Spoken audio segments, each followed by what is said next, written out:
Hello, my fellow story seekers. Welcome to Haunting Words. If you found this video, you're probably looking for something to help you drift off to sleep.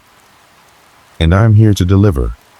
Now, get comfy, turn off the lights, and let your mind wander as I take you through tonight's story. I remember that night like it was yesterday. It was one of those uneventful shifts that you'd almost call a typical Wednesday night, though looking back, I wish it had been just another ordinary delivery. I was still relatively new to working as a pizza delivery driver, just a few months in. I'd grown accustomed to the long nights, the cold pizza boxes, and the repetitive route through neighborhoods that never seemed to change. It was around 11 p.m. when I got the call for a delivery that would end up being anything but ordinary. The order was a large pizza with extra cheese, some wings, and a soda. Easy enough. The address was in a neighborhood I was familiar with, though I didn't recognize the name when the order popped up on my screen. That wasn't unusual. Most of the customers I delivered to weren't people I knew, and at this hour, I was used to seeing unfamiliar faces. The house itself was located on the outskirts of town, down a narrow street lined with old oak trees. The kind of place where the leaves barely fall in the autumn because the branches are so thick. A place that looked almost untouched by time. As I pulled up, the headlights of my car reflected off the windows, casting long shadows on the front lawn. I thought it was just another house. Nothing special, nothing out of the ordinary. I stepped out of the car and grabbed the pizza bag, adjusting my jacket against the cold air. The night was still, too still. The kind of quiet you notice only when something's off. There were no dogs barking, no distant sounds of laughter or voices, just silence. As I walked up to the front door, I noticed something strange. The light in the front window was flickering, barely casting any light at all. It looked like it was struggling to stay on. I thought about knocking, but there was something off about the way that light was dimming. I rang the doorbell. No answer. I tried again, but still nothing. I checked the receipt for the name and address, confirming I was at the right place. Feeling a bit unsure, I knocked on the door once more, louder this time. Then, through the door's frosted glass, I saw a shadow move. A figure, just a glimpse. I couldn't make out details, but I knew someone was inside. After a few moments, the door creaked open, and a man, probably in his late 40s, appeared.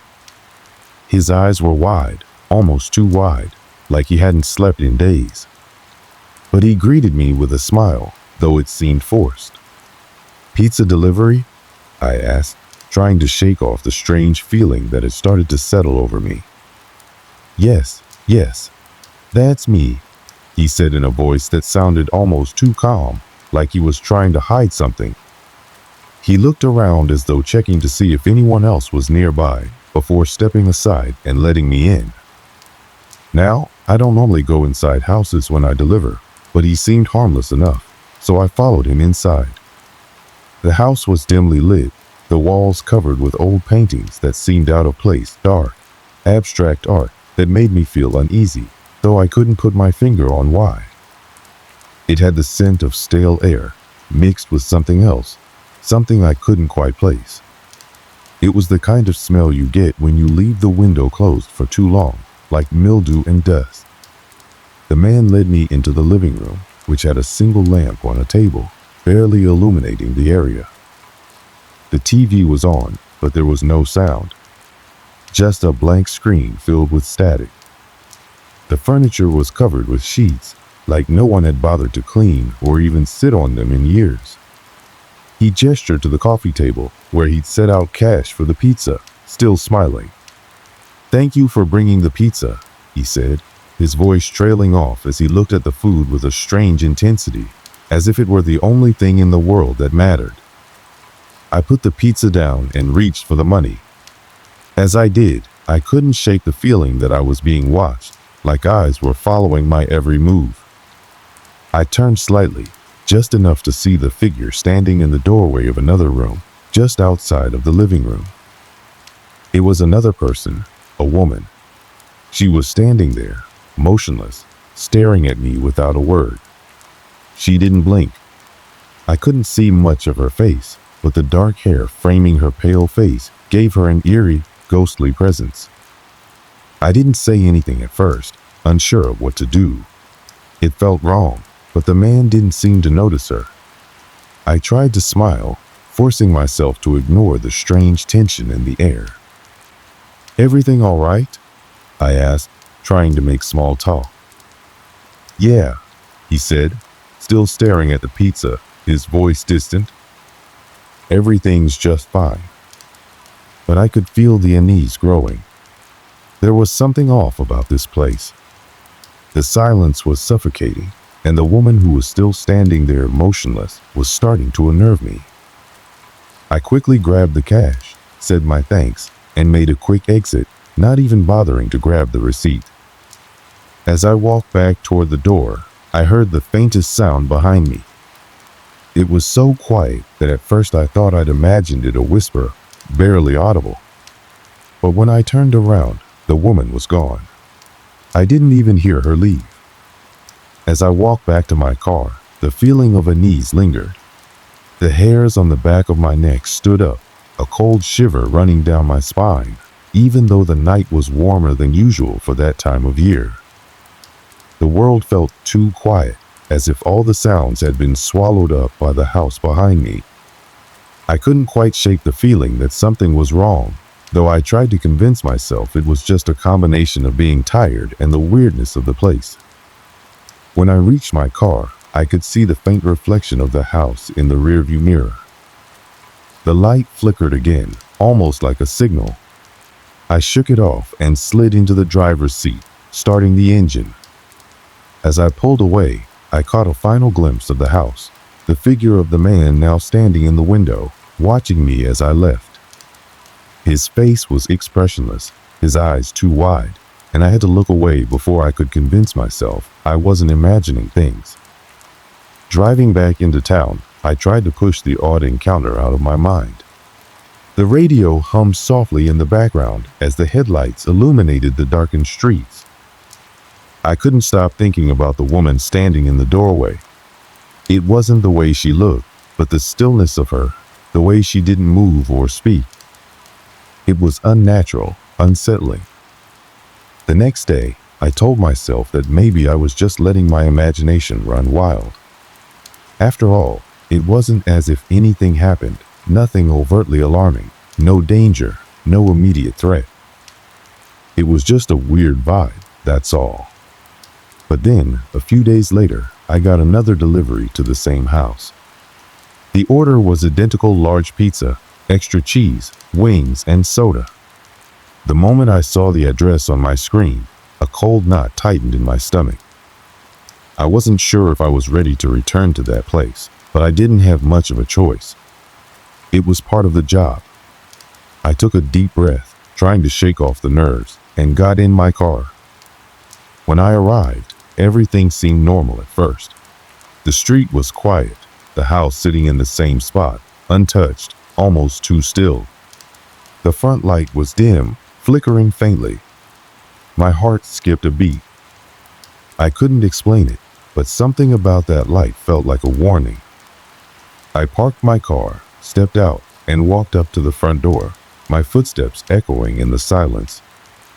This time, the door was already open, just a crack, as if someone had been expecting me. The man was standing inside, staring at me through the gap, his eyes too wide, his smile forced. He didn't speak at first, just motioned for me to come in. His presence was more imposing this time, like he knew something I didn't.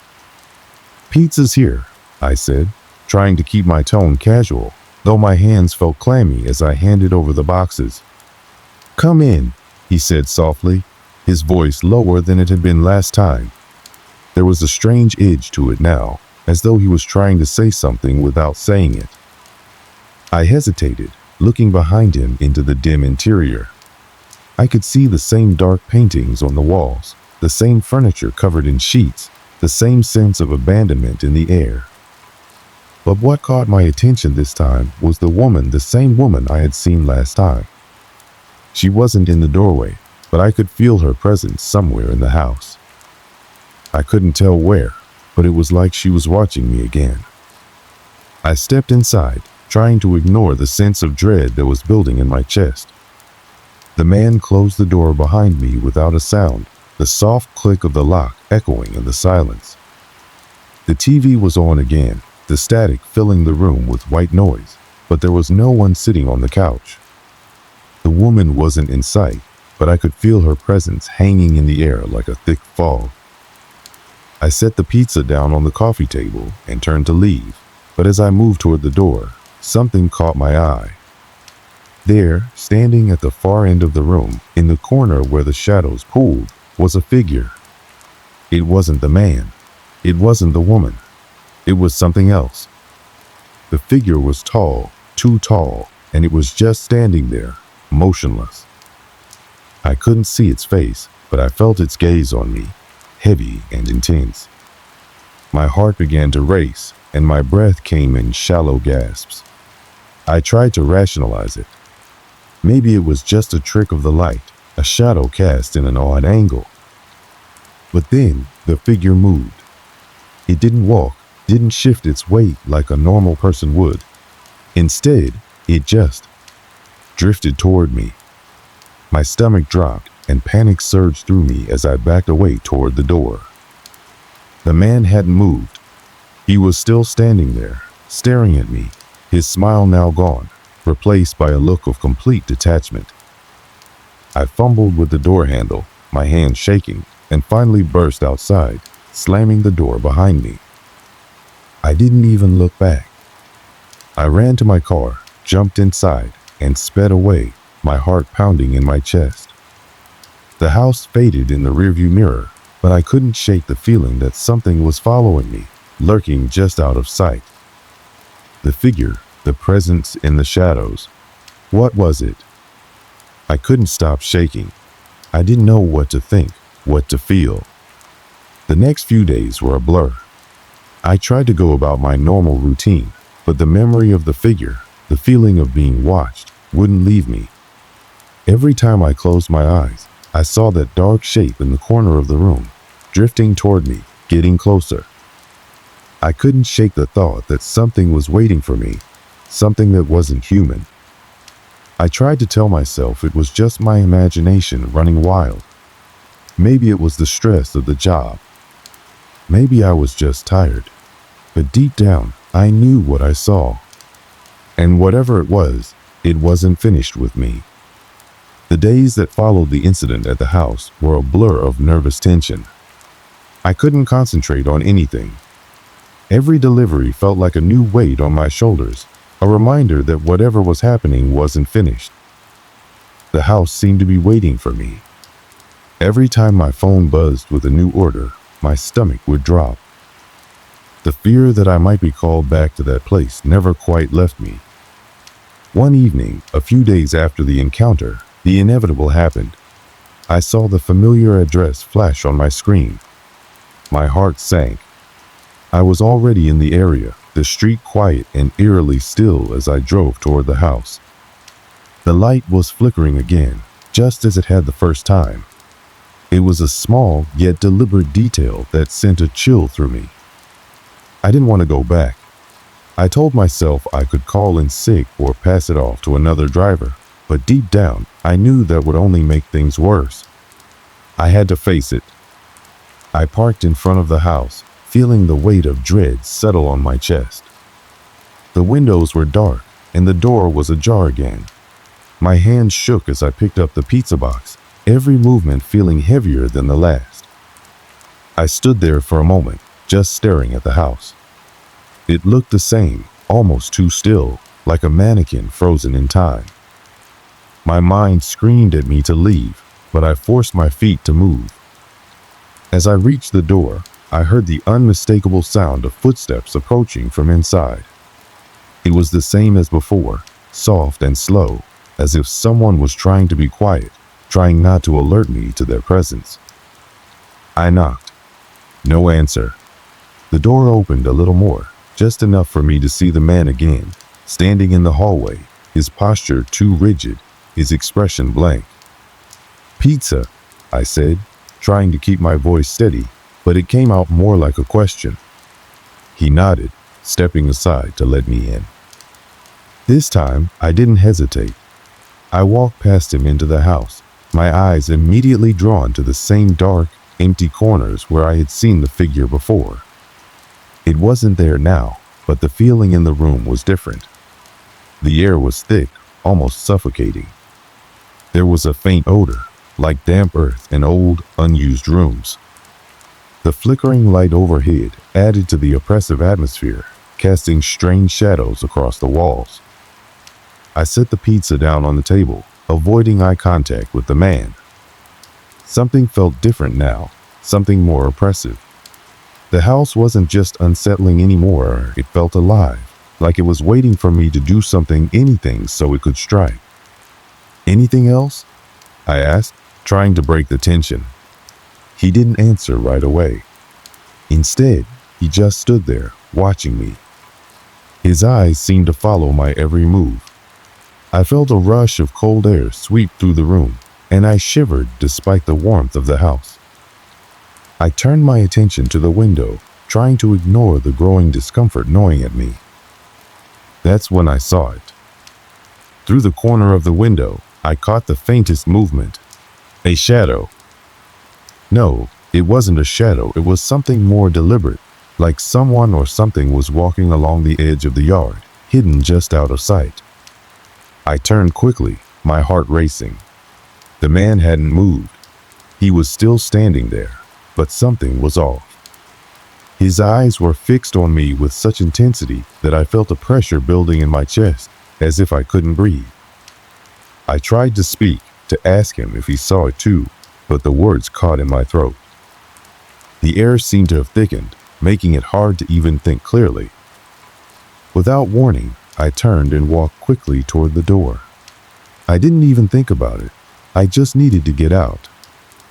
But as I grabbed the handle, something stopped me. The woman. She was standing in the hallway now, just behind the man. Her pale face stared at me, her eyes dark, too dark, as if they were bottomless pits. She didn't move, didn't speak. It was like she wasn't even real. Her presence filled the space, and I could feel it suffocating me, pressing in on all sides. The man didn't seem to notice her. He just stood there, watching me with those empty, cold eyes.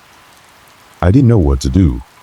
My instincts screamed at me to leave, to run, but my feet wouldn't move. Then, a sudden crash from somewhere deep in the house snapped me back into reality. The sound was followed by a low, guttural noise, like something heavy was dragging itself across the floor. I spun around, my heart racing. I didn't wait for anything else. I bolted for the door, my hand slipping on the handle as I yanked it open and ran outside. I didn't look back as I sprinted to my car, my breath coming in quick, sharp gasps. I slammed the door shut, locking it before I even had a chance to think. I sped off, my mind racing.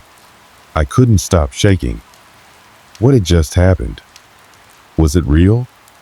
Had I imagined the woman in the hallway, the crash, the strange noise? The air felt different now, charged, as though the world itself was holding its breath. The rest of the drive was a blur.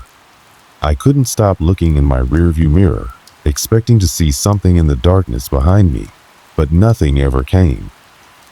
I didn't know what I was afraid of, whether it was what I had seen or what I hadn't seen. But whatever it was, it felt like it was closing in on me. The next day, I went back to the house. I had to know. I couldn't let it sit in my mind like this. The curiosity gnawed at me, pushing me to go back, to uncover what was happening. When I arrived, the house looked different. It was as if it had changed overnight. The lawn was overgrown, the windows dirty, the door barely hanging on its hinges. It was darker, somehow, as if the house itself was decaying before my eyes. I approached cautiously, but as I reached the door, It creaked open by itself. No knock, no invitation. The house called to me, its silence deafening. I stepped inside. The air was thick with dust, and the familiar odor of dampness filled my nose. But this time, the room was no longer empty. The woman was there, standing in the corner, her head tilted at an unnatural angle. She didn't move, didn't blink. She just stared at me, her eyes deep pools of darkness that seemed to pull me in. I couldn't move. My body was frozen, my heart pounding in my chest. Then, from the shadows, I saw the figure. It was there again, taller, even more unsettling. And this time, it was closer. It was watching me. The presence, the feeling of being trapped in a nightmare, was overwhelming. I stood frozen in the middle of the room, unable to take my eyes off the figure that stood motionless in the corner. My breath was shallow, my chest tight, as though the air itself had thickened, pressing in on me from every side. The figure didn't move, but I felt its presence growing, expanding. I could feel it in my bones, in the pit of my stomach. It was waiting for something, waiting for me to make the next move. The silence was deafening, thick enough to suffocate. I wasn't sure if I had stepped too far into the house, or if the house itself had shifted, but either way, I knew I couldn't just turn around and leave. The woman in the corner remained motionless, her unnaturally still form like a statue. And the man? He had vanished again, like he had never been there at all. In that moment, I felt as if I were no longer alone. The air was filled with something, an energy, a presence so palpable it made the hairs on my neck stand up. I hadn't imagined it before, but now it was undeniable. There was something in this house, something that shouldn't be. And it wasn't just haunting me. It was waiting. It was the figure that moved first. It wasn't a quick movement, more like a slow, deliberate shift. But when it moved, I couldn't look away. The air crackled with tension, and my heart seemed to stop as the figure took one step, then another, slowly emerging from the shadows. It was tall, impossibly tall, with long, spindly limbs that stretched unnaturally. Its face was obscured by darkness, but I could feel its eyes feel them. They burned into me like hot coals. "Who are you?"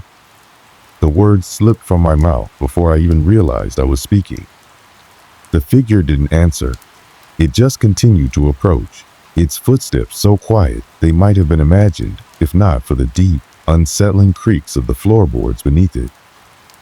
Each step seemed to resonate within me, deep into my core, making me feel as if I was being drawn into something far beyond my understanding. I wanted to move, to run, but my legs refused to obey. My body was heavy, weighed down by an invisible force that made it feel like I was stuck in mud. Panic surged, my mind screaming at me to flee, but every part of me seemed paralyzed. Then, from the corner of the room, I heard a soft voice. It was faint, almost a whisper, but it was unmistakable. "Leave!" I didn't know if it was the woman who spoke or if it came from the figure. But the voice was enough to shatter the stillness. I took a step back, my breath coming quicker now, the realization sinking in that this was real, that whatever this was, it wasn't just some figment of my imagination.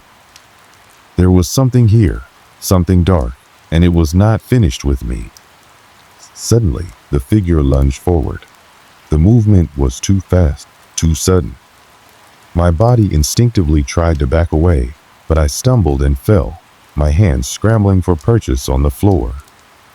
The darkness seemed to swallow me whole, the air growing colder with every passing second. I could feel the weight of its presence pressing in on me, its hunger palpable in the thick air. I looked up just in time to see the figure's face, and what I saw made my stomach churn. It wasn't a face at all. It was a twisted, shifting mass of shadows and malice, like the very darkness itself had taken shape. Eyes, if you could even call them, that were like voids, sucking in the light around them. And its mouth, when it opened, wasn't a mouth at all. It was just an expanse of nothingness, gaping wider and wider until I felt like I was falling into it, a bottomless abyss. In a split second, my mind raced, and everything I had been suppressing, the fear, the confusion, came crashing down on me. I had never felt such raw terror. It was beyond anything I could have prepared for. This was no longer just a haunted house, no longer just strange occurrences or creepy feelings. This was something far worse, something far older and more dangerous. This was not just an entity. This was a presence that wanted me, that sought me out, and it was right in front of me. The figure let out a low, guttural noise that sent chills down my spine, an unnatural sound that seemed to come from every direction. I wanted to scream, but no sound came. My voice had been stolen, and I realized then that this wasn't just fear, it was something else. It was as if I were being held there, suspended in a moment where time itself was stretching and warping, as though the rules of the world had stopped applying. And then, in the midst of that darkness, something broke through.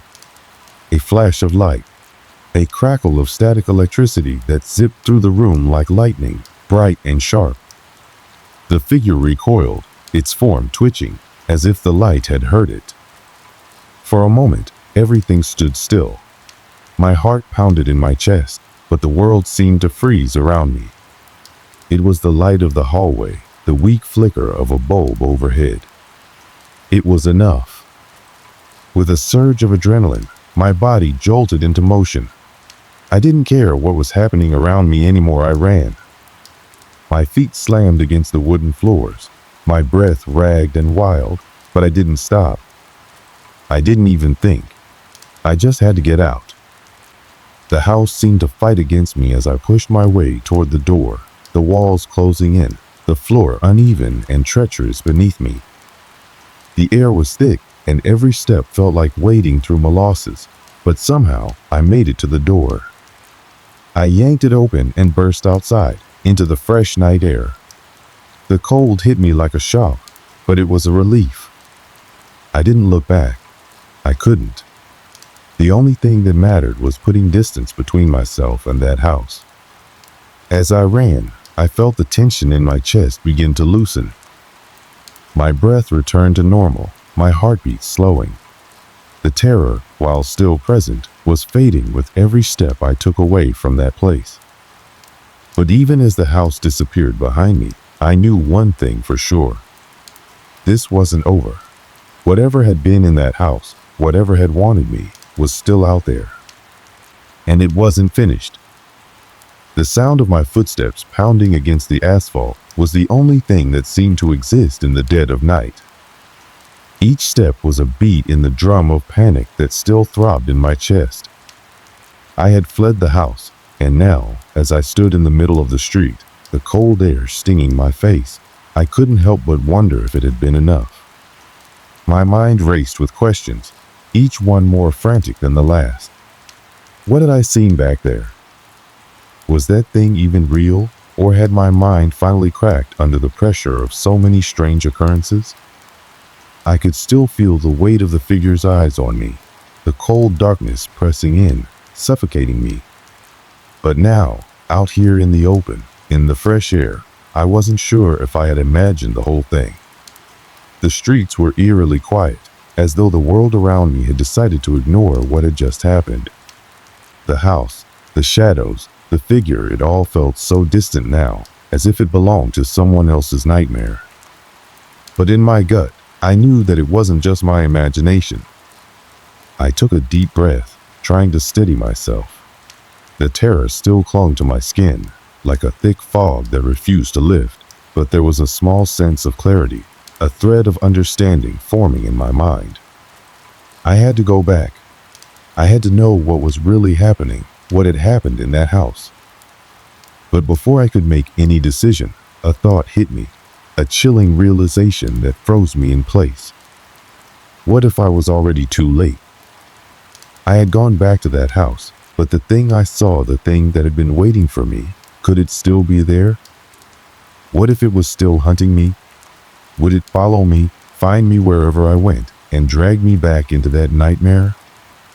The questions gnawed at me, and I felt my feet move before I even consciously made the decision to run. I couldn't go back to that house, not yet. Not until I knew what I was up against. My phone buzzed in my pocket, pulling me back to the present. I pulled it out, surprised to see a message from a number I didn't recognize. I opened it, hoping for some kind of distraction from the overwhelming sense of dread that had begun to creep back into my body. It was a short message. You shouldn't have left. It's not over. My heart skipped a beat. My fingers trembled as I held the phone, reading and rereading the message over and over, trying to make sense of it. Who had sent this? And what did they mean? It's not over. I couldn't tell if the message was a warning, a threat, or just another twisted part of the nightmare. But my stomach twisted as I thought about it, the tension in my body returning with a vengeance. I quickly scrolled through my contacts, looking for anyone who could help me make sense of this. I couldn't trust anyone, not after what I'd just been through. I didn't even want to tell anyone the full truth, not yet. I wasn't sure I was ready to explain what I had experienced, and I knew that whoever I told would think I was losing my mind.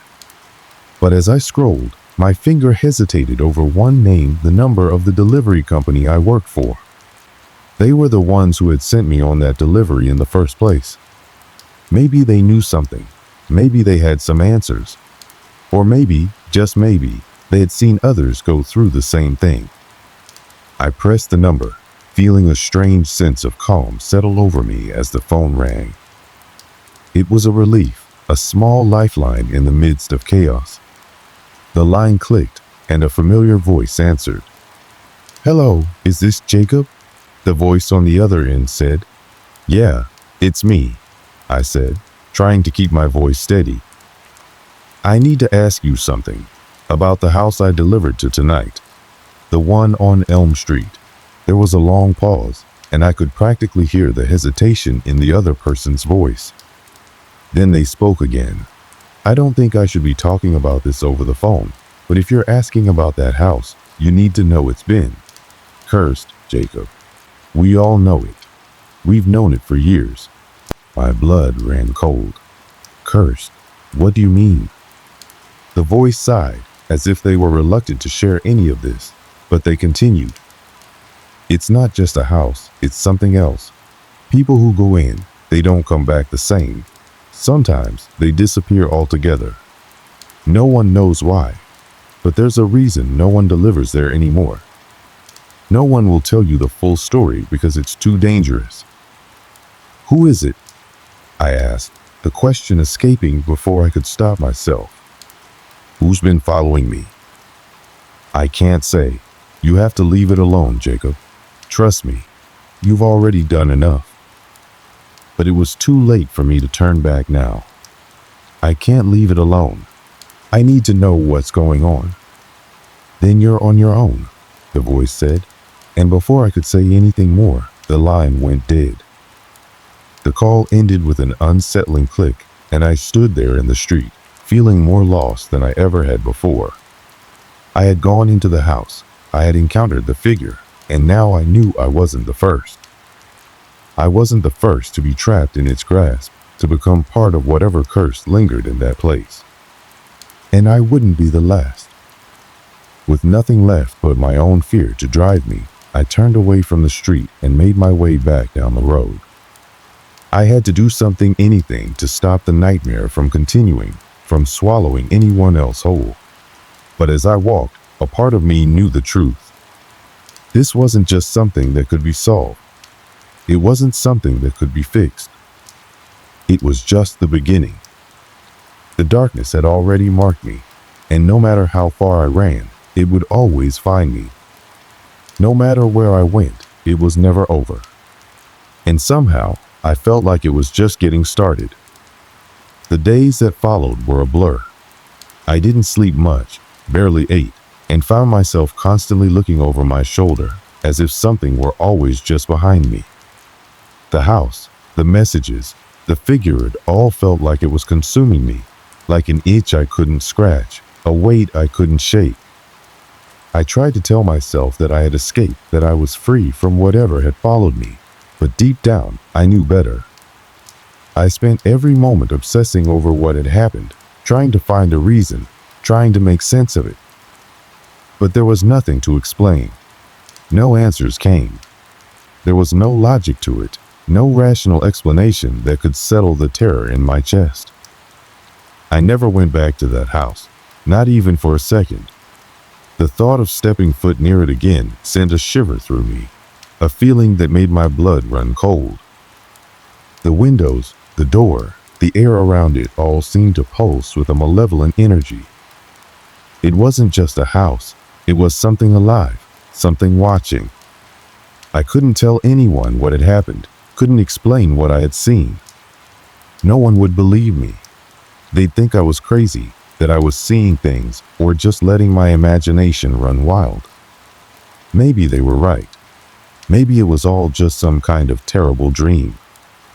But every time I closed my eyes, I saw that figure again, its hollow eyes staring into mine as if it knew my every fear. The messages didn't stop either. The phone buzzed with them at odd hours of the night, each one more cryptic and chilling than the last. Sometimes it was just a single word. Other times it was a warning. Don't look. It's coming. Or sometimes it would be the same message from the first night, the one I had received just after running from the house. It's not over.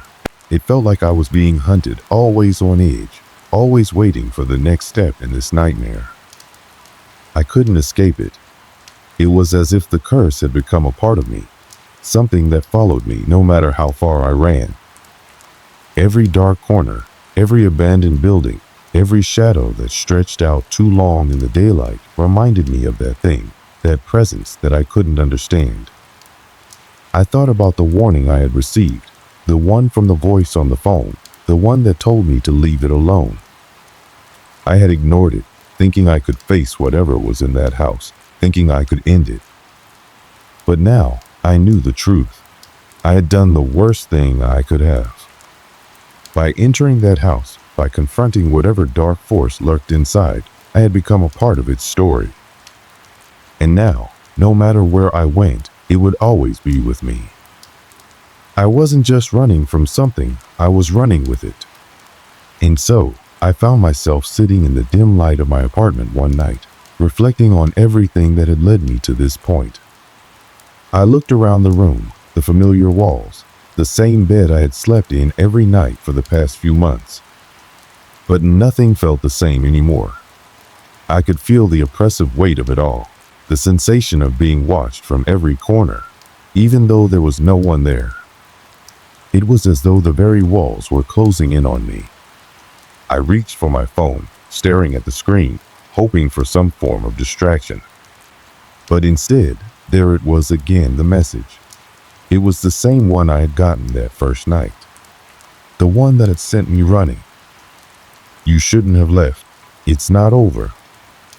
My heart skipped a beat, and for a brief moment, I felt like I might just collapse under the pressure. It wasn't a coincidence anymore. It wasn't just a warning. It was a part of the curse, part of whatever I had unleashed when I stepped into that house. I threw the phone across the room, but the damage had already been done. It had already found me again. I tried to shake it off, tried to convince myself that it was just my mind playing tricks on me. But deep down, I knew there was no escaping it. No matter how far I ran, no matter how many miles I put between myself and that cursed place, it would follow. The house, the figure, the message, they were all a part of me now. They were a part of my story, and there was no way to undo it. The world outside my apartment felt cold, distant, and disconnected. I could hear the hum of cars passing by, the distant chatter of people on the streets, but it all felt so far away, so insignificant. The world kept turning, life went on, but for me, nothing had changed. I was still trapped in this nightmare, still living with the fear that it would never truly end. I couldn't tell anyone. I couldn't share the burden of what I had seen and felt. No one would understand. No one would believe me. And even if they did, what could they do? How could anyone stop something like this? I closed my eyes and leaned back against the wall, the weight of everything settling in once more. The figure, the house, the messages, they were all tied to me now. There was no way out. There was no way to go back and undo what had been done. But maybe that was the point. Maybe I wasn't supposed to escape it. Maybe the curse wasn't something you could outrun. Maybe it was something you had to live with, a reminder of what happens when you step into the darkness without knowing what you're really up against. And as I sat there, staring at the empty space in front of me, the cold emptiness in my chest finally settled. There was no closure. There was no neat little ending where everything made sense. No sense of resolution where the puzzle pieces all fit together perfectly. It was a rainy Tuesday evening when I moved into the apartment on 3rd Avenue. The kind of storm that makes everything outside look like a gray blur, with heavy raindrops that seem to slam against the windows. It was the perfect night for starting a new chapter in my life. Moving from a cramped city apartment, I was excited to settle into a more spacious place in an old building that had always intrigued me. The building itself, with its tall brick walls and iron balcony railings, stood like a relic from another era. The kind of place you'd expect to find in an old movie, somewhere between a historical landmark and an urban legend.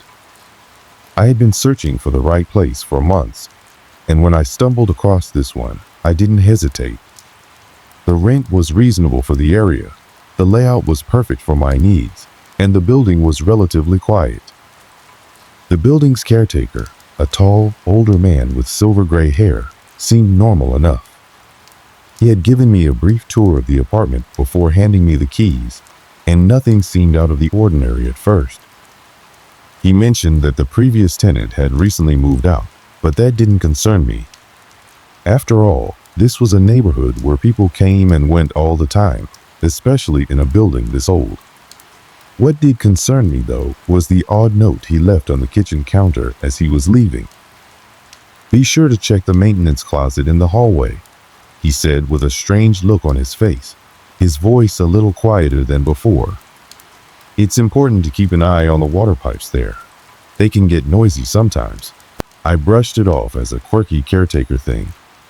The apartment itself was perfect. Hardwood floors, large windows with a beautiful view of the city skyline, and a spacious living room that I could fill with my favorite furniture. The bathroom had a large, deep tub, and the bedroom, with its high ceilings, felt like it could be straight out of a magazine. All in all, it was a dream apartment for someone like me, someone looking for peace and comfort after a long workday. The first few days went by without incident.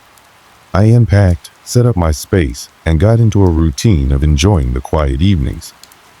It was a relief to be away from the hustle and bustle of the city, with its constant noise and crowds. Now, I had a sanctuary where I could just relax, watch movies, read, and unwind. I spent hours sitting by the window, watching the rain fall, sipping my coffee, and savoring the solitude. But there was something about the apartment that didn't sit right with me. It was a feeling I couldn't quite explain. Something in the air, something faint but present. It wasn't so much the apartment itself as it was the building. There was a weight to it. The walls seemed to whisper with the sound of old pipes running behind them. The floor creaked with the smallest of movements, and sometimes the temperature would shift in odd ways, like a cold gust of air blowing through a closed room. It was hard to ignore the feeling that I was being watched. But I told myself that it was just my imagination, a product of the quietness that came with living alone in a place like this. I had moved into this apartment to escape the noise of the world, but I hadn't fully realized how isolated I would feel. It wasn't the loneliness that bothered me. It was the stillness, the heavy silence that seemed to hang over the building at night. Then there was the tenant. The previous one, I was told, had lived there for years. The building's caretaker didn't speak much about him, but I gathered that he was a quiet, reclusive person who had kept to himself. The caretaker had mentioned that he was the kind of person who didn't leave much behind when he moved out, and that he had been a bit of a mystery. No one in the building seemed to know much about him. There was no forwarding address, no phone calls or emails. The apartment was just left empty, with only the faint remnants of his presence lingering. The first time I noticed something odd was when I opened the closet door in the hallway to check the maintenance room, just like the caretaker had suggested. The closet was small and unremarkable, filled with cleaning supplies, a broom, and a few broken lamps. But tucked in the far corner, behind some old paint cans, was a small envelope, sealed shut with a strange symbol drawn on the front. I couldn't place it, but it was unmistakably familiar. I thought about opening it, but something about it stopped me. I left it alone, convinced it was just some leftover mail or something forgotten by the previous tenant. Over the next few days, I started finding more odd things, small things that didn't seem to belong. An old, tattered book left on the kitchen counter with no title. An open window in the hallway with the curtains blowing despite no wind. A sticky note stuck to the bathroom mirror that read, "Do not trust the pipes." The weirdest part. Every time I found something, it felt like I was being drawn into something deeper, something I couldn't quite understand. I started to wonder if I was just being paranoid, or if there was something more to this apartment than I had realized. I was sitting in my living room one evening, enjoying a rare moment of peace when it happened.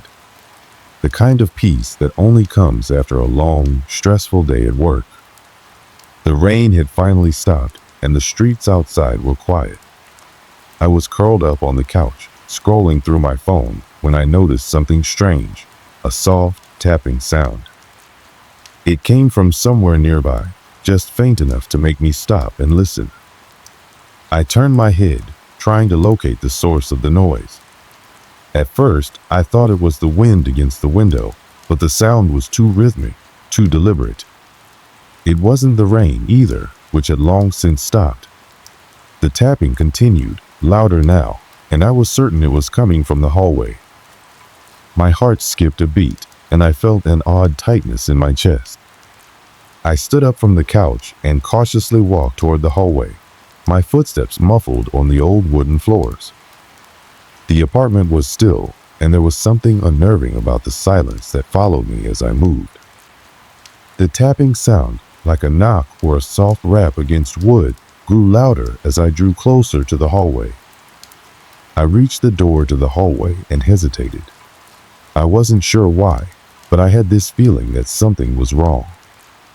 The air in the hallway felt heavy, as if it had been sitting undisturbed for hours. I opened the door slowly, my hand trembling slightly as I turned the handle. And there it was nothing, just the dim light from the overhead bulb and the usual emptiness of the space. I stood there for a moment, unsure of what to do. The noise had stopped. I was starting to convince myself that it was just the old building settling or the pipe shifting again, as the caretaker had warned me. I turned to walk back into the living room when I noticed something strange on the floor. A single faded piece of paper lay near the door, partially crumpled, like it had been dropped there recently. I knelt down to pick it up, my fingers brushing against the worn edges. The paper was thin and yellowed with age, and the handwriting on it was messy, hurried. The words were simple, scrawled in a way that made them hard to read, but there was one phrase that stood out to me. "Don't let them see you." A cold shiver ran down my spine. My first instinct was to laugh it off. After all, it was probably some note from the previous tenant, someone who had left their belongings behind in a hurry. But there was something in the way it was written that unsettled me. It felt urgent, like a warning. I couldn't shake the feeling that the note had been left for someone like me, someone who didn't yet know the truth about this place. I stood up, still holding the note in my hand, and looked down the hallway.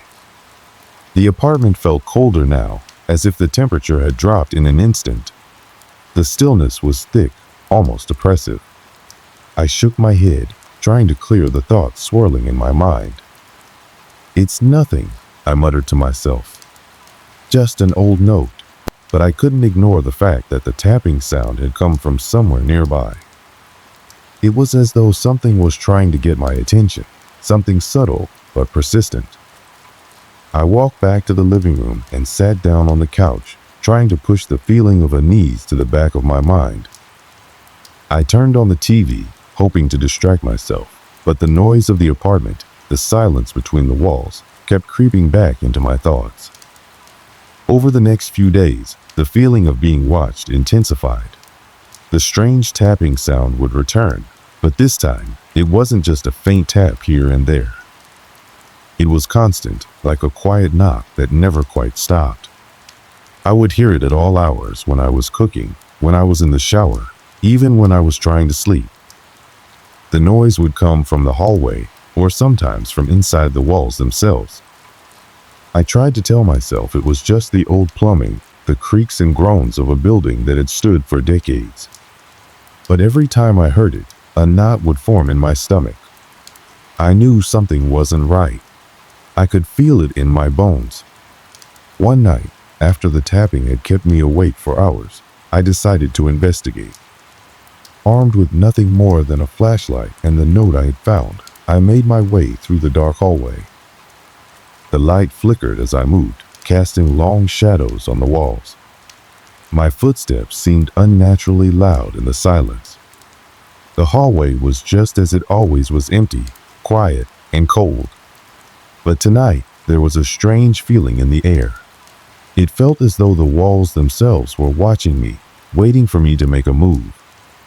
I walked past the closet where I had found the note, then stopped in front of the maintenance closet, the one the caretaker had told me about.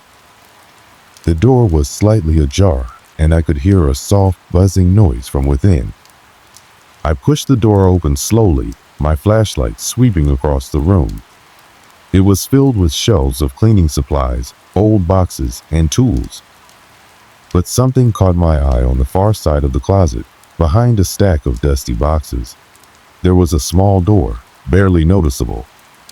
It was odd, tucked away in the corner, and I had never noticed it before. The door was made of old, weathered wood, and it had a strange, rusty lock on it. I hesitated. My mind screamed at me to leave it alone, but something compelled me to step closer. I reached out and touched the door, my fingers brushing against the cold wood. The buzzing sound grew louder, more intense, as if it was coming from behind the door itself. I took a deep breath, my heart racing, and twisted the handle. It didn't budge. It was then that I realized whatever was behind that door had been trying to get my attention for days. The tapping, the noises, the feeling of being watched, all of it had been leading me to this moment. But I couldn't open the door. Not yet. I stepped back, my mind swirling with questions. What was behind that door? And why had the previous tenant left that cryptic note? The answers seemed just out of reach, like the pieces of a puzzle that didn't quite fit together. But the longer I stayed in that apartment, the more I realized that I might never find out, at least not until it was too late. The tapping grew louder again, and I couldn't shake the feeling that something was waiting for me, something I wasn't ready to face. In the days that followed, the strange occurrences grew more frequent and undeniably unnerving. I could no longer deny it. The tapping had become a constant presence in the apartment, following me throughout the day and night. The unsettling rhythm would begin at the oddest times, during moments when I should have felt most at ease. I would be in the kitchen, chopping vegetables for dinner, when it would start soft and steady, like someone knocking gently on the wall. At first, it was just a slight tap, like the sound of a finger brushing against the wood. But as the days wore on, it became louder, more insistent. One evening, as I sat on the couch trying to read, the tapping grew so loud that I could feel the vibrations in the floor beneath me. It echoed through the apartment, reverberating off the walls, making it impossible to ignore. I looked around, my eyes darting to every corner of the room, trying to pinpoint the source. The noise seemed to come from every direction, but I couldn't identify where it was coming from. I tried to stay calm, telling myself that it was just the house settling, that it was nothing more than the creaks of an old building. But deep down, I knew it wasn't just that. There was something more to it, something that felt deliberate, as if something or someone was trying to get my attention. One night, after another sleepless evening spent listening to the incessant tapping, I decided I had to do something. I couldn't keep living in a place that felt like it was slowly driving me insane. I grabbed a flashlight and headed toward the hallway, determined to get to the bottom of this. The air in the apartment felt thick and oppressive, and I could feel the weight of it pressing down on me as I walked. Every step I took echoed in the silence, each footfall a reminder of how alone I felt in that place. I paused in front of the door to the hallway, my hand trembling as I reached for the handle. The tapping had stopped for the moment, but I knew it would return. It always did. I opened the door slowly, wincing at the creak of the hinges, and stepped into the hallway. The light from the living room spilled into the corridor, casting long shadows on the walls. The hallway was silent, but I could feel something in the air. A strange, cold energy hung around me, making my skin crawl. I shone the flashlight across the walls, moving it slowly, trying to catch a glimpse of anything out of place. My heart was racing, my breath shallow and uneven, but I refused to back down. I had to find out what was going on. I walked toward the closet where I had found the strange note a few days before. The air seemed to grow colder as I approached, and I could feel the hairs on the back of my neck stand on end. My flashlight flickered briefly, and I felt a rush of panic in my chest. I forced myself to calm down, taking slow, deliberate breaths as I reached the door. I pushed it open with a creak, and the familiar scent of dust and old cleaning supplies filled my nostrils. But something was different this time. There was a sense of unease in the air, an unexplainable tension that made my muscles tighten.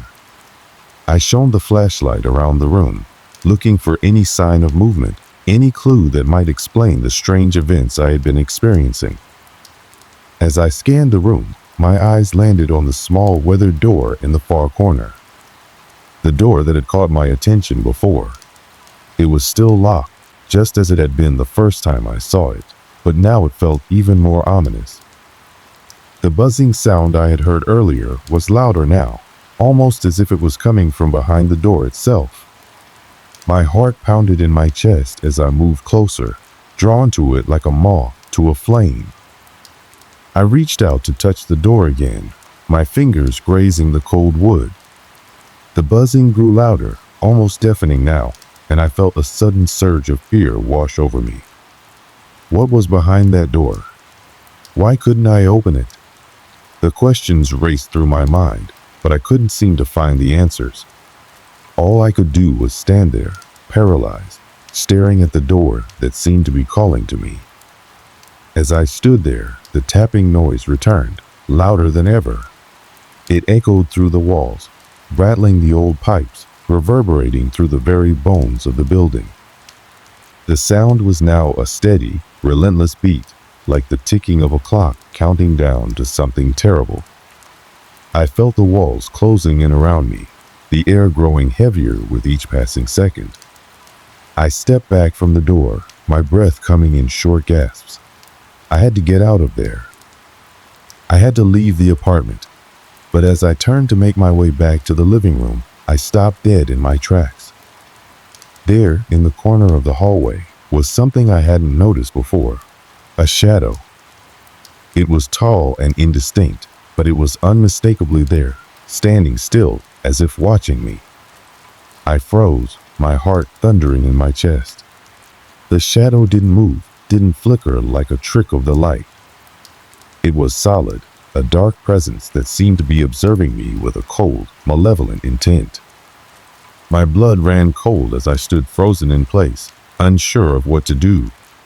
For what felt like an eternity, I just stared at it, unable to look away. Then, without warning, the shadow moved. It didn't shift across the floor like a person would. It just seemed to melt into the air, as if it had never been there at all. The silence that followed was suffocating, and I found myself gasping for breath, my legs shaking beneath me. The air felt wrong now, thick and heavy with the presence of something unseen. I backed away slowly, my flashlight trembling in my hand as I made my way to the living room. The tapping sound had stopped again, but the air still felt charged, as if something was waiting just out of sight. I didn't know how much longer I could stay in that apartment.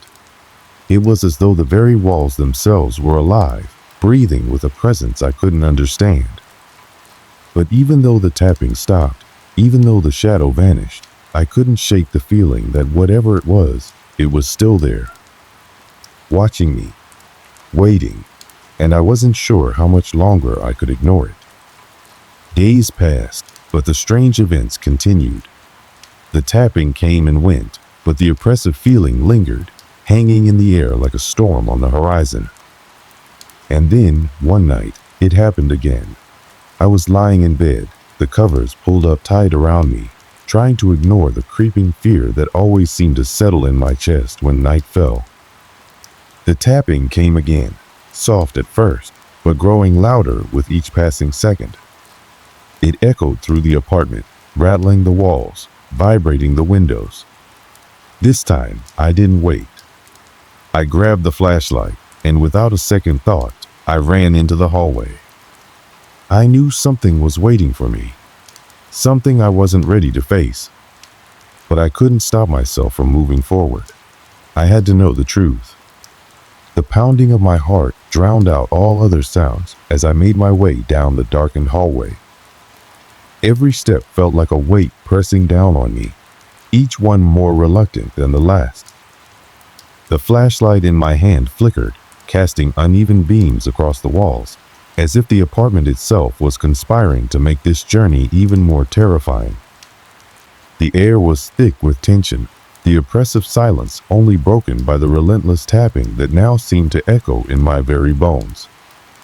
I could feel something in the walls, a presence, as if the house itself were alive, waiting, watching, aware of my every move. I had no idea what I was about to confront, but there was no turning back now. The hallway stretched endlessly ahead, the shadows clinging to the corners like sentinels. It felt like I was walking through a nightmare, but this nightmare was real, and I was caught in its grip. I reached the closet again, the one that had haunted my every thought since the strange happenings began. The door, now more menacing than ever, stood before me like a barrier I couldn't cross, yet somehow couldn't ignore. The tapping continued faint at first, but then louder, as if urging me forward. I shined the flashlight across the small room, and once again, my eyes were drawn to the old door in the back corner. It had always been locked, but tonight it was different. The air around it felt wrong. There was a sudden chill, and I could almost hear something breathing on the other side, though I knew there was no one there. My hand, trembling, reached out for the door handle. As I touched it, a jolt of electricity shot up my arm, and I gasped, jerking my hand away. My pulse quickened, and I fought to steady my breath. It was just a door, just a door. But that was the moment I knew. The door wasn't just a door. Whatever was behind it wasn't just another part of this apartment. It was a key to everything that had been happening. And whether I was ready for it or not, I had to know what lay beyond. I forced myself to turn the handle. It creaked in protest, the sound unbearably loud in the stillness of the apartment. The door opened just a crack, but that was enough. The darkness beyond seemed to breathe with a life of its own, a palpable presence that made my stomach turn. I hesitated, not knowing if I should step through or close the door and run for my life. But I couldn't turn back, not now. With a deep breath, I pushed the door open wider and stepped into the room. At first, I thought the room was empty. The beam of my flashlight cut through the dark, revealing nothing but walls lined with old, faded wallpaper and dusty shelves stacked with boxes. But as my eyes adjusted to the gloom, I realized something was off. There was a pattern, something deliberate. It was subtle, almost imperceptible at first. The boxes were arranged in a strange formation, almost like a trail leading toward the far corner of the room. I moved toward the corner, the flashlight flickering and casting strange shadows as I walked. And then I saw it. On the floor in the middle of the room was a piece of paper. A note, scribbled in what appeared to be hastily written handwriting.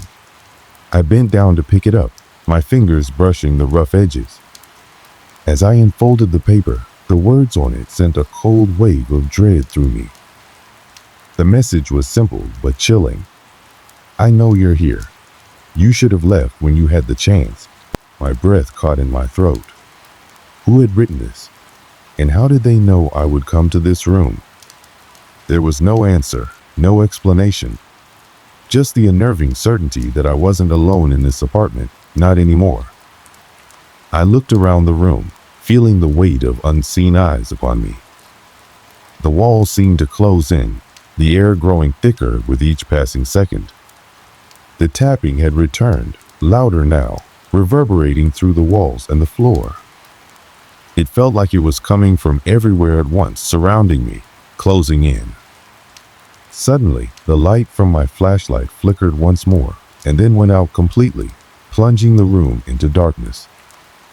I cursed under my breath and tried to turn it back on, but it wouldn't respond. The flashlight was dead.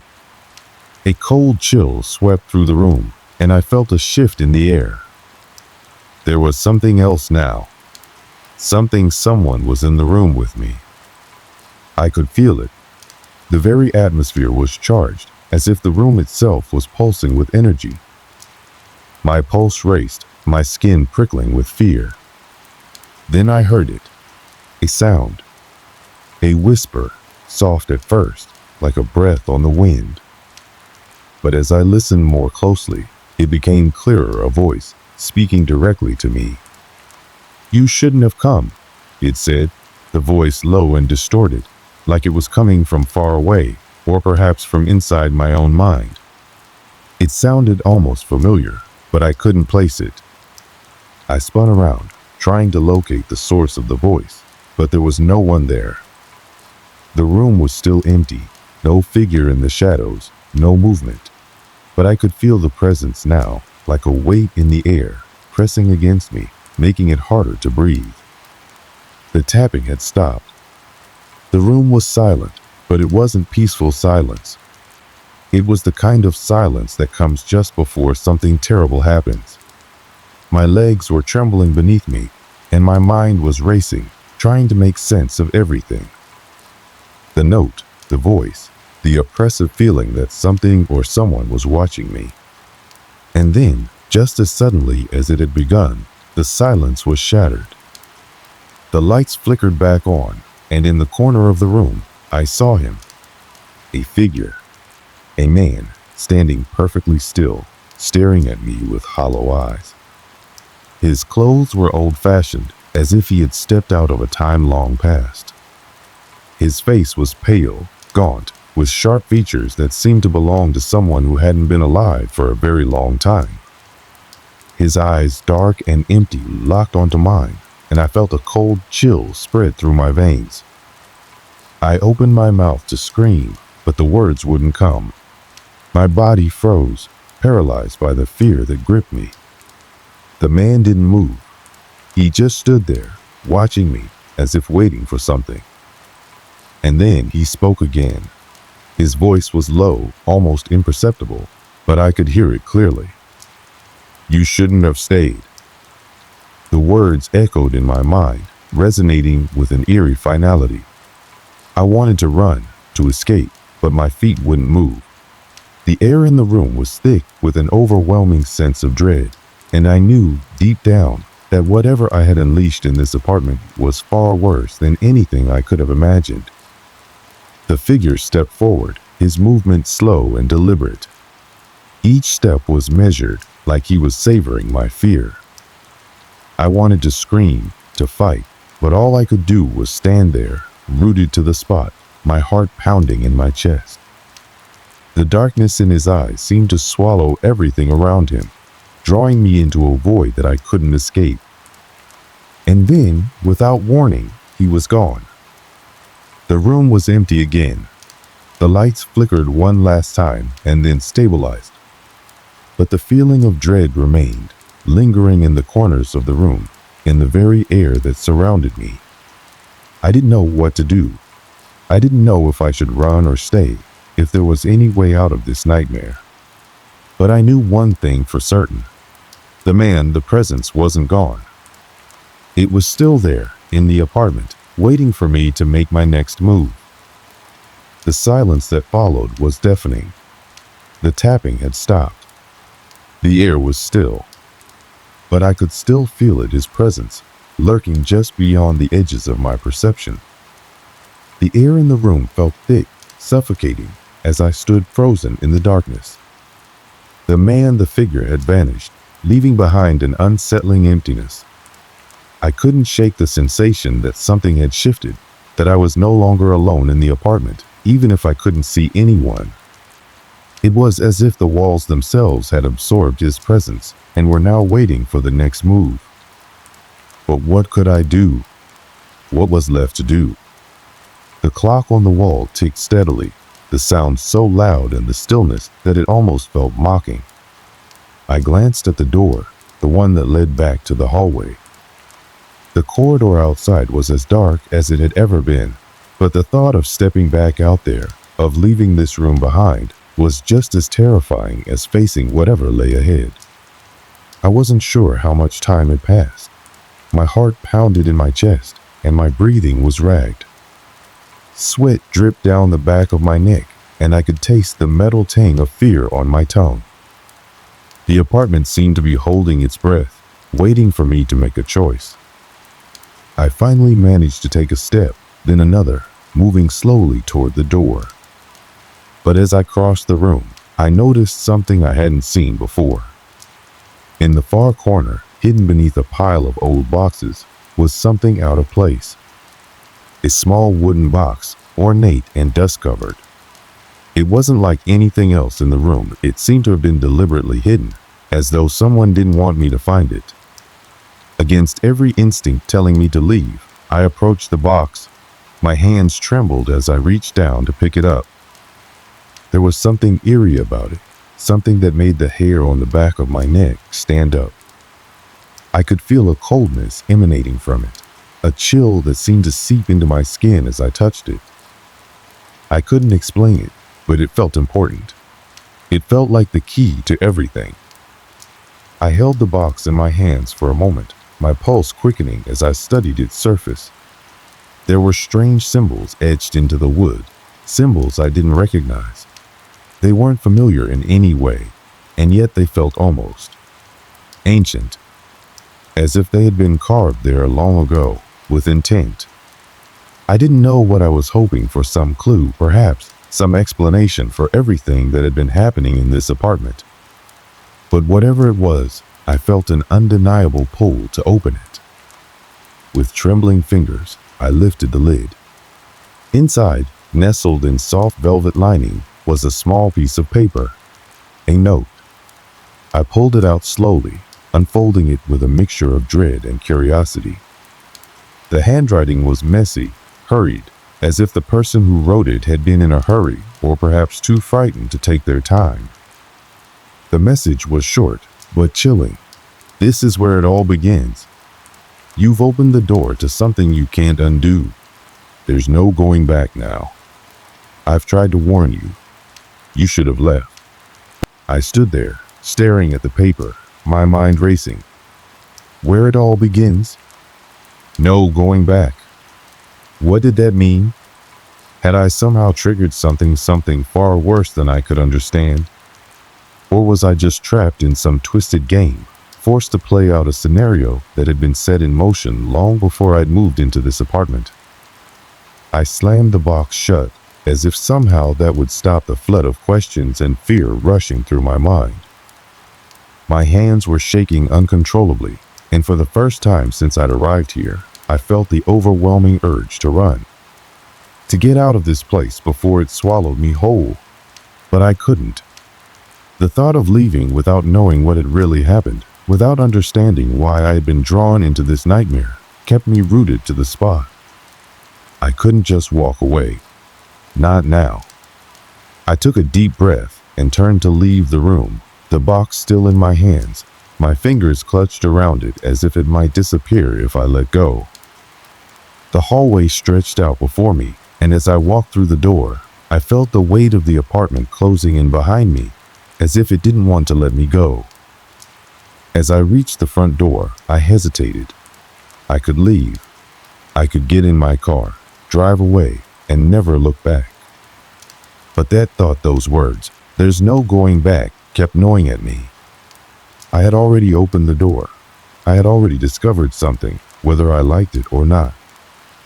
But when I reached for the handle of the front door, I froze. I could feel it again, that presence. The same suffocating weight that had been hanging over me ever since I moved into this apartment. It was stronger now, more tangible, as though it were right behind me. My breath caught in my throat as I turned around slowly. Standing in the doorway to the hallway, his figure now impossibly clear in the light, was the man. The one I had seen earlier. The same hollow eyes. The same gaunt, pale face. But now there was something different. A smile stretched across his face, one that didn't belong on a human being. It was a smile of triumph, of victory, as if he had been waiting for this moment all along. "Leaving so soon?" he asked, his voice colder than ice, but still somehow familiar. I couldn't move. The terror coursing through me was like nothing I'd ever felt before. I wanted to scream, to run, to break free from whatever hold he had on me, but my body refused to obey. I was trapped. "I told you," he continued, his smile widening. "There's no going back." And with those words, the room around me seemed to shift. The walls began to close in, the air thickening, swirling, pressing against me from all sides. The space itself felt wrong, warped.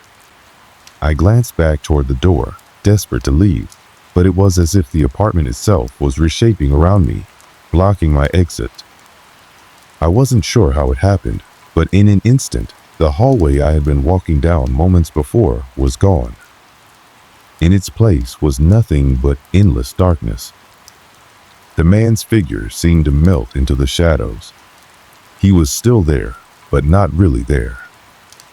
It was as if he were both in front of me and all around me, his presence suffocating, consuming.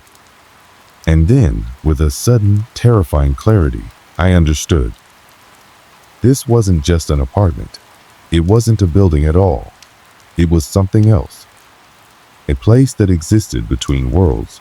A place that fed off fear, off those who stumbled into its grasp. I had opened the door to something far darker than I could have imagined, and now I was a part of it. There was no escape. The darkness crept closer, wrapping around me, until it felt like I was drowning in it. The last thing I heard was the sound of his voice, soft and distant, but clear. "You're mine now." And then there was nothing, only the endless, suffocating void. As time passed, the building where the apartment once stood was sold, repurposed for something new. The outside was remodeled, and a fresh coat of paint covered the old, weathered facade. It was almost as if the place had been given a new life, as if all the horrors that had unfolded inside had been erased, swept away by the passage of time. But I knew better. Even now, I can feel the weight of that place, pressing down on me when I least expect it. Sometimes, I think I hear whispers in the dark, voices that sound almost familiar, like they're coming from the very walls around me. But when I turn, there's nothing there, just the emptiness, the silence, and that lingering chill. I tried to ignore it, try to convince myself that it's just my mind playing tricks on me. But I can't escape the feeling that something or someone is still there. I can never quite forget the feeling of the man's cold smile or the haunting certainty in his voice when he said, "There's no going back." It echoes in my mind, a constant reminder that whatever I thought I had escaped, whatever I believed was over, wasn't. It wasn't over for me. Not really. Maybe I'll never fully understand what happened. Maybe I'll never know why I was drawn to that apartment, why I couldn't resist opening that damn box, why I stayed when every fiber of my being was screaming at me to leave. Was it curiosity? Or something else? Something darker that I can't even begin to comprehend? I'll never have the answers. What I do know is this: there are places in this world, hidden among the shadows, where the lines between the living and the dead blur, where time and space fold in on themselves like some twisted origami. These places call to those who are vulnerable, who are seeking answers to questions they shouldn't be asking. And once you step inside, once you take that first step into the unknown, there's no way back. The apartment wasn't just a place. It was a trap, a nexus, a threshold between worlds that few were meant to cross. And now, it's a part of me. I can feel its pull, its cold, suffocating embrace, every time I think I've left it behind. Every night when I close my eyes, I see that hallway, that door, that man. I see it all. I wish I could tell you I'm free, that I walked away from it all, that the darkness has faded and left me in peace. But I can't, because I'm not free. No one who steps into that place can ever truly leave. The apartment remains, waiting for the next unsuspecting soul to wander in, to unknowingly open that door. This is a tale I've carried with me for years. It all started when I was traveling with a few friends. We were young, a bit naive, and filled with that reckless enthusiasm that comes with the freedom of adulthood. I remember it clearly how we decided to take a road trip across the country. There were 5 of us, me, David, Tyler, and 2 others, all with different personalities, but united by the thrill of the open road. It wasn't supposed to be anything extraordinary, just a few days in a van, talking about life, watching the world pass by. One evening, after a long day of driving, we found ourselves in a small town, tucked away from the busy highways. It wasn't much to look at, the kind of place where time seems to stand still. The kind of place where you might stop to fill your gas tank, grab a cup of coffee, and continue your journey without thinking twice. But for some reason, we decided to stay the night. Maybe it was the allure of the unknown, or perhaps we were just tired. Either way, we ended up at a hotel that we had no intention of stopping at. It wasn't particularly modern, and it certainly wasn't luxurious. But it stood there, a stone structure nestled between the dense trees, almost as though it had always been waiting for someone to pass through. And we were the ones. I can still picture the building clearly in my mind. The dark brick facade, weathered by years of exposure to the elements, the large windows with curtains that fluttered gently in the breeze. The hotel looked almost too old, like something you'd see in a forgotten corner of a horror film. But we didn't think too much of it. We checked in, and I remember the feeling of coldness that hit us as we entered the lobby. The air was heavy, like something had been waiting there longer than we had. The receptionist, an older man, greeted us with a small, almost awkward smile. His skin was pale, his hair thin and white. He gave us our keys with a quiet murmur. "Room 214, he said, his voice barely audible. No one else was around, and there was an odd silence that seemed to hang in the air. A strange feeling settled into the pit of my stomach, but I didn't think anything of it at the time. We were tired, we needed rest, and the hotel was affordable. We took our bags and made our way to the second floor. The hallways were dim, lit only by old-fashioned lamps with yellowed glass, The carpet beneath our feet was worn, with faint patterns that had long since faded. It felt like stepping into the past. There was something about the place that made my skin prickle, but again, I brushed it off. It was just an old hotel. Nothing to worry about. Our room was at the end of the hall. When I opened the door, the scent of stale air hit me immediately. The room was small, but it had everything we needed. 2 beds, a dresser, a window that overlooked a foggy parking lot. The sheets were old, the furniture heavy and dark. The walls were lined with faded wallpaper that seemed to sag in some places, as if time had begun to erode the very structure of the room. We all settled in, unpacking our things. David and Tyler claimed the bed near the window, while the rest of us set up near the door. We were eager to relax, and the evening passed in a haze of laughter and stories. The hotel didn't seem all that bad at first, just a little rundown. But as the night grew darker, a peculiar sense of unease crept over me. It was a subtle feeling, like something was watching us from the corners of the room, or perhaps from outside the window. But when I glanced over at my friends, they were busy talking and laughing, and I thought I was just imagining things. It wasn't until later, when we decided to turn in for the night, that things began to feel off. I laid down in my bed, trying to ignore the strange chill in the room. My friends had already drifted off, and I tried to close my eyes, but something kept me awake. The quietness of the place felt unnatural, like it was pressing in on me.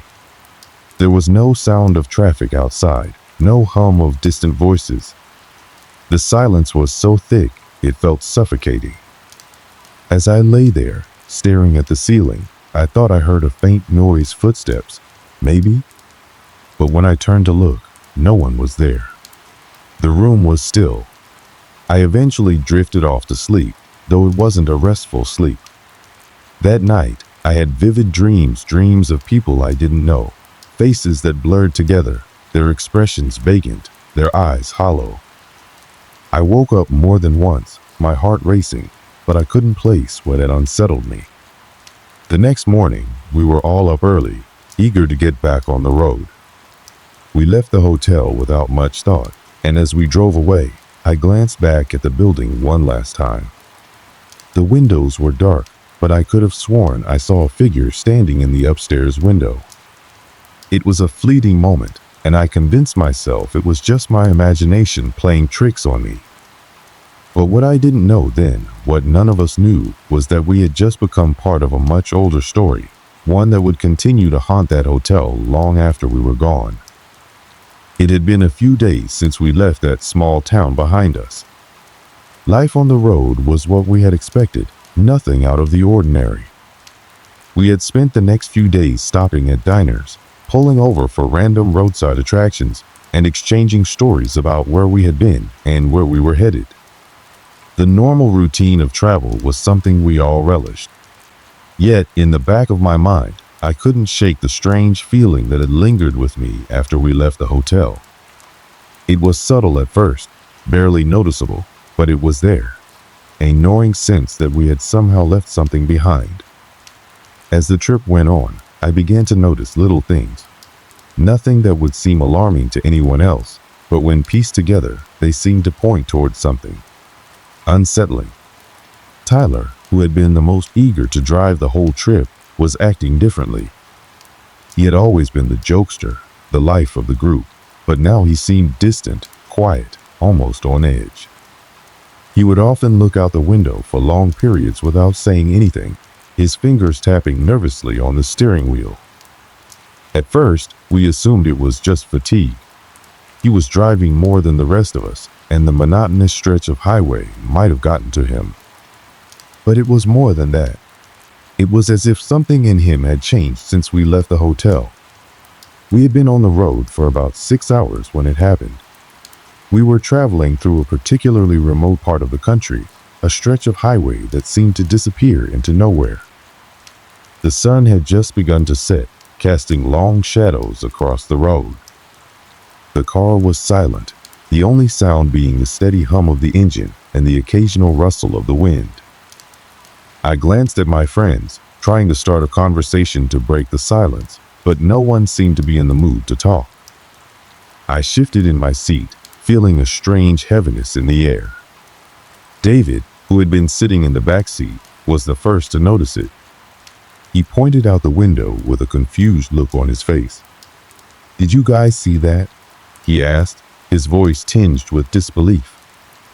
We all turned to look, following his gaze. At first, I thought it was just a mirage, a trick of the fading light. But then I saw it too.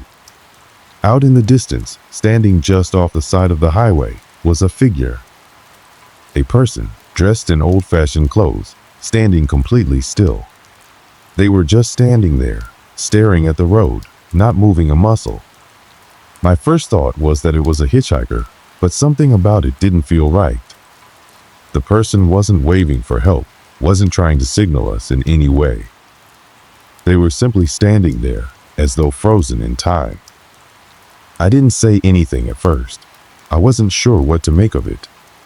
Maybe it was just someone out there in the middle of nowhere, waiting for a ride. But something deep inside me made me feel uneasy. I glanced at Tyler, who had slowed the car as we approached the figure. His hands gripped the steering wheel so tightly, his knuckles were white. His eyes were wide, and I could see a flicker of fear in them. It was unlike him to be afraid of something so trivial.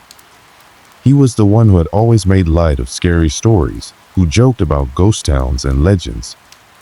But now, he was silent, his body rigid with tension. "What the hell is that?" Tyler muttered under his breath, his voice barely above a whisper. "Maybe it's just someone walking along the road," I suggested, trying to reason with myself. David, however, wasn't so sure. "That's not normal. No one stands like that, not in the middle of nowhere." We kept driving, but I couldn't shake the image of that figure from my mind. It stayed with me as we drove on, and I couldn't help but glance nervously over my shoulder, half expecting to see the figure still standing there, watching us. But when I looked, the figure was gone. I tried to reassure myself that I had imagined it. Maybe it had been a trick of the light, or maybe it was someone out there waiting for a ride.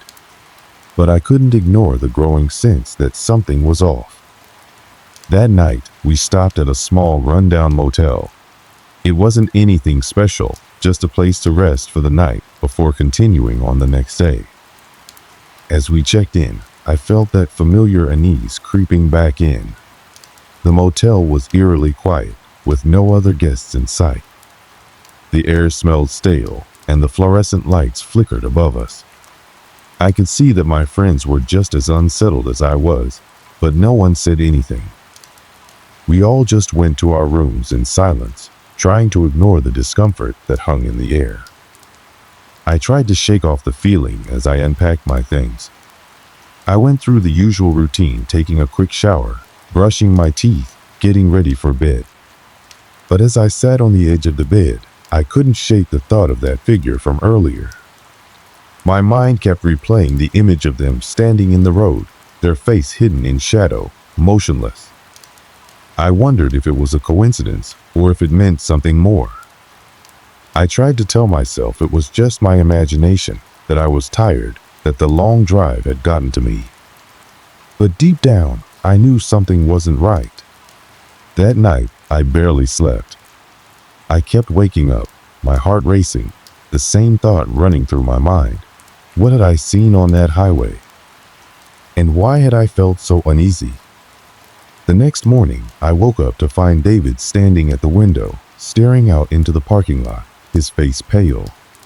I walked over to him, trying to figure out what was wrong. "What is it?" I asked. He didn't answer at first, just kept looking outside. When he finally spoke, his voice was shaky. "I saw it again," he said, his eyes wide with fear. I frowned. "What are you talking about?" "The figure," he whispered. "It's standing outside, right there." My heart skipped a beat. I turned to look out the window, half expecting to see the same person from the day before. But there was no one there. The parking lot was empty. "David, there's nothing out there," I said, trying to calm him down. But he didn't seem convinced. He kept staring out the window, as though waiting for something to appear. I tried to push the incident out of my mind, telling myself it was just the stress of the road and the long hours of driving. But the unease I felt never fully went away. It was as if something was following us, something we couldn't see but could feel lurking just out of reach. By the time we left the motel and continued our journey, that nagging feeling had settled deep inside of me. Something was wrong. I couldn't put my finger on it, but I knew somehow that whatever it wasn't done with us yet. The days that followed only intensified the strange occurrences that had begun in that remote stretch of highway. What started as a single unsettling event now felt like a series of disjointed episodes, each one more bizarre than the last. We had left the small town behind, the hotel now just a distant memory. Yet, the unease clung to us like a shadow that wouldn't fade, as if something had followed us out of that place. By now, Tyler was practically living on caffeine, his eyes bloodshot and his hands trembling whenever he wasn't behind the wheel. David had stopped sleeping altogether. He spent most nights staring out the window, his face drawn and pale. He claimed he could hear strange noises, whispers in the walls, a tapping that came from the ceiling at odd hours. At first, we chalked it up to stress, to the weird energy of being on the road for too long, but deep down, I knew there was something more at play. It wasn't until the third night at a small roadside motel that things really began to escalate. We had arrived late, as usual, after a long day of driving. The place was older than the others we'd stayed in, with cracked windows and dim, yellow lights in the hallways. It felt even more desolate than the last one, the air thick with the kind of stillness that makes you uncomfortable. The lobby smelled of stale coffee, and the woman behind the counter didn't even bother to look up as we checked in. She handed us our key without a word, her eyes tired and empty, as if she'd been doing this job for far too long.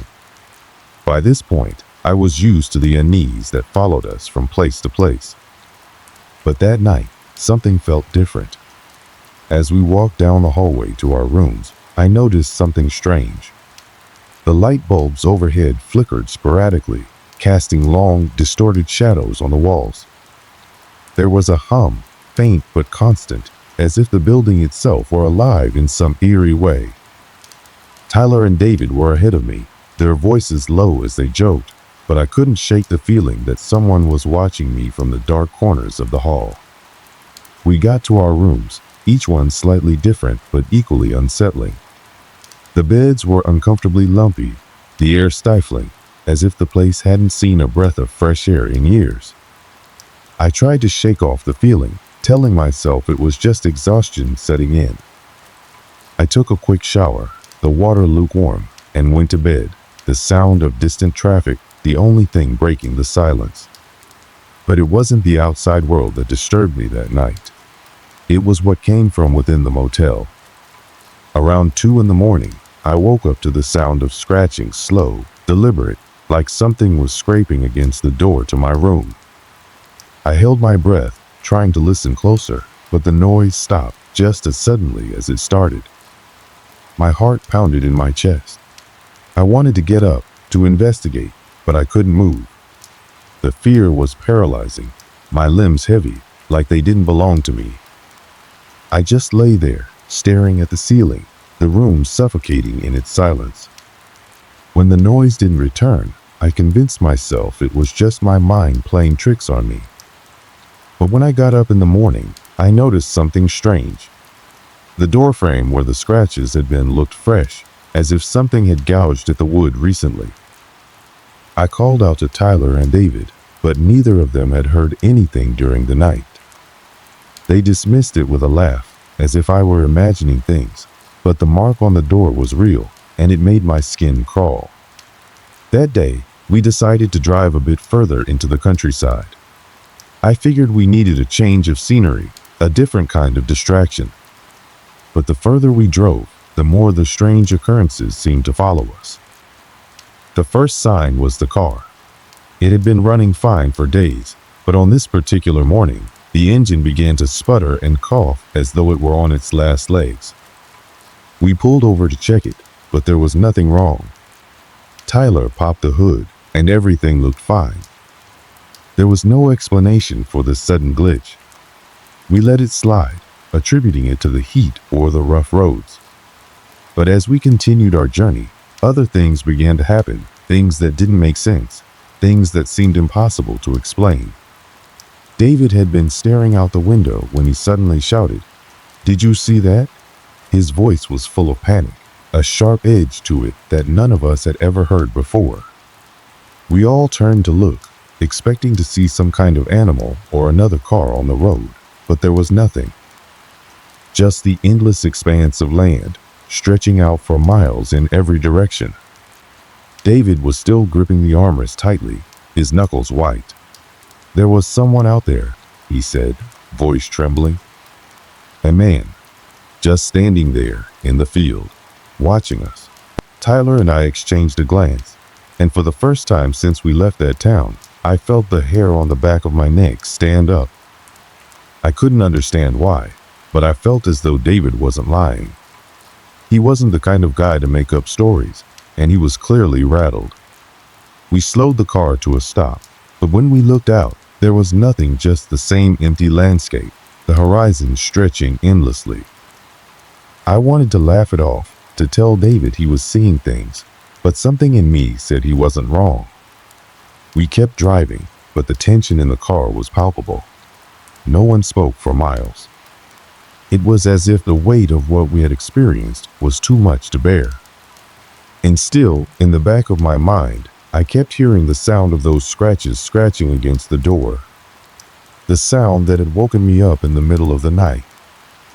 On another night, we stayed in a hotel off a quieter stretch of road, hoping for some peace. But when I tried to sleep, I was woken by a loud banging noise. It came from the room next door, hard, rapid thuds, as though someone were slamming their fists into the wall. I lay there, frozen, listening as the noise continued. My heart raced, my breath coming in short, shallow gasps. I wanted to knock on the door, to ask if everything was okay, but I couldn't move.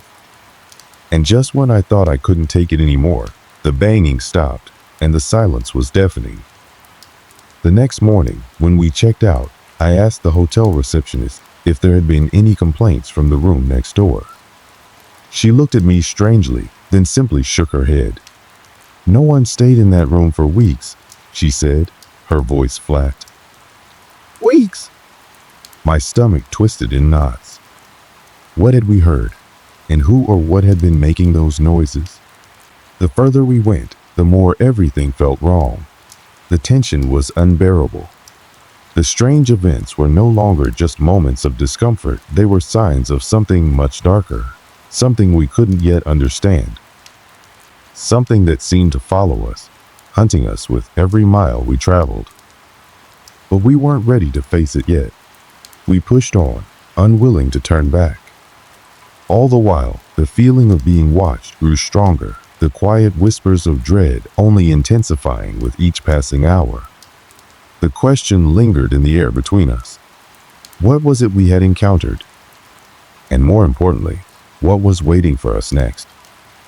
We had been driving for what seemed like days, each mile pulling us further into an unknown and unsettling reality. The strange occurrences that had haunted us from the moment we stepped foot in that cursed town were now inescapable. There was no turning back, no way to outrun the terror that clung to us like a second skin. But we tried, didn't we? We kept moving forward, thinking that if we just kept going, we could leave it all behind us. That was our mistake. It all came to a head that night, in the middle of nowhere, on a long stretch of desolate road. We had found another roadside motel. At first glance, it appeared to be just another rundown, forgotten place, a place that no one would ever bother to stop at. But as we pulled into the parking lot, a cold, unsettling feeling swept over me. I couldn't put my finger on it, but something in the air felt wrong. Tyler was the first to mention it. "I don't know, man. Something about this place just doesn't feel right," he muttered, his voice laced with hesitation. David, who had been eerily quiet for the past few days, gave him a hard look. "We've been saying that about every place we've stayed, but it's just a motel, Ty. Let's get some rest. We'll leave in the morning."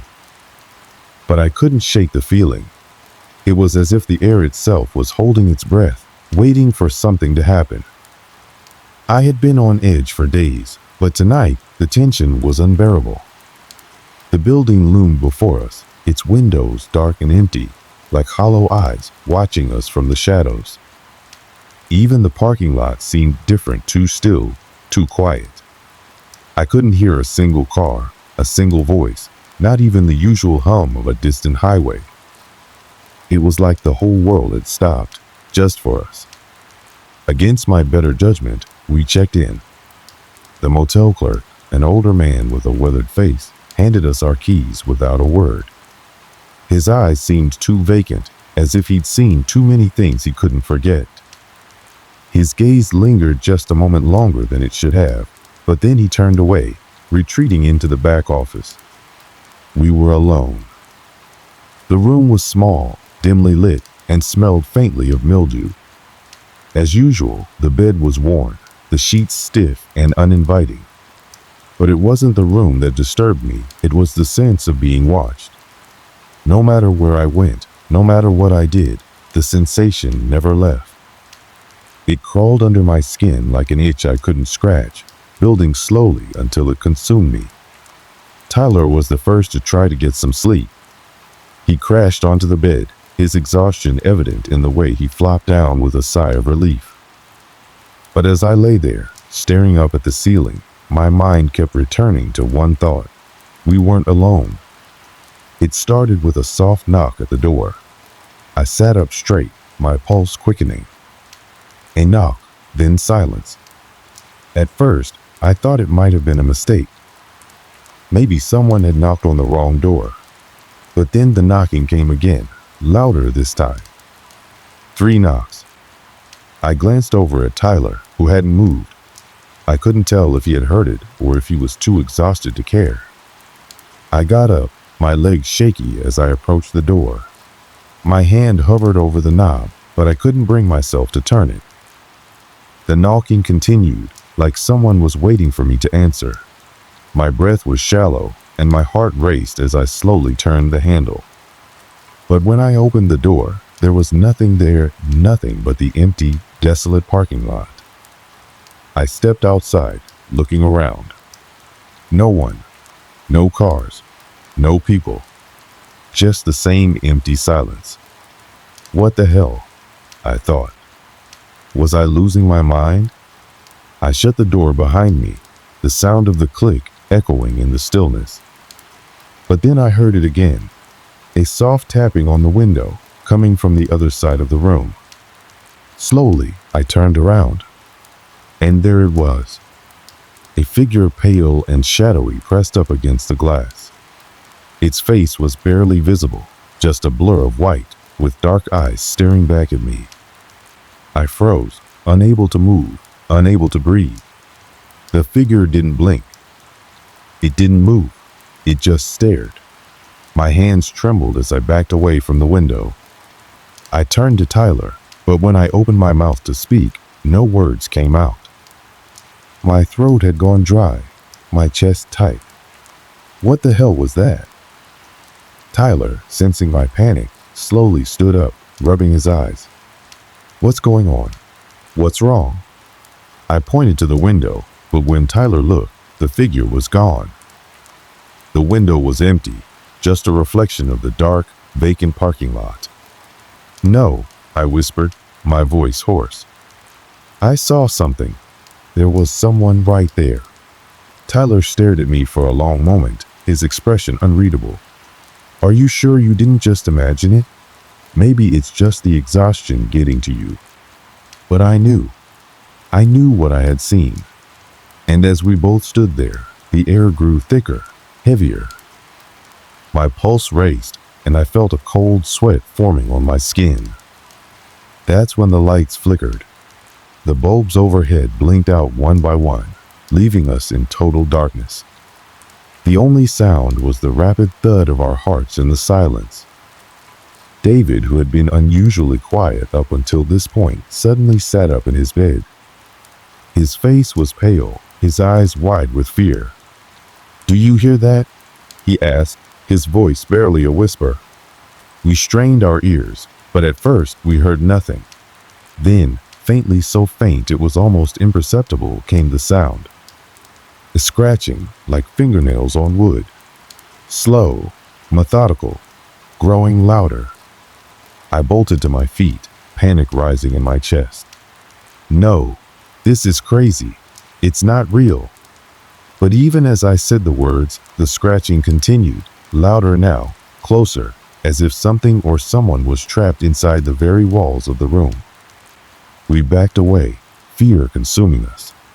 And then, as if the room itself were alive, the door slammed shut with a deafening crash. We screamed, but our voices were swallowed by the walls. David's eyes went wide with terror as he grabbed my arm. "We need to get out. Now." But it was too late. The lights flickered one final time, and the room plunged into darkness. And then the figure appeared. This time, there was no mistaking it. It was standing right in front of us, blocking the doorway, its face pale, eyes hollow, its mouth stretched into a grotesque grin. The air grew thick with the stench of decay, the temperature dropping to a freezing chill. The figure moved closer, its eyes locking with mine.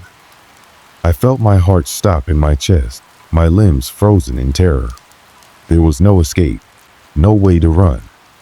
It reached out, its hand cold as death, and then everything went black.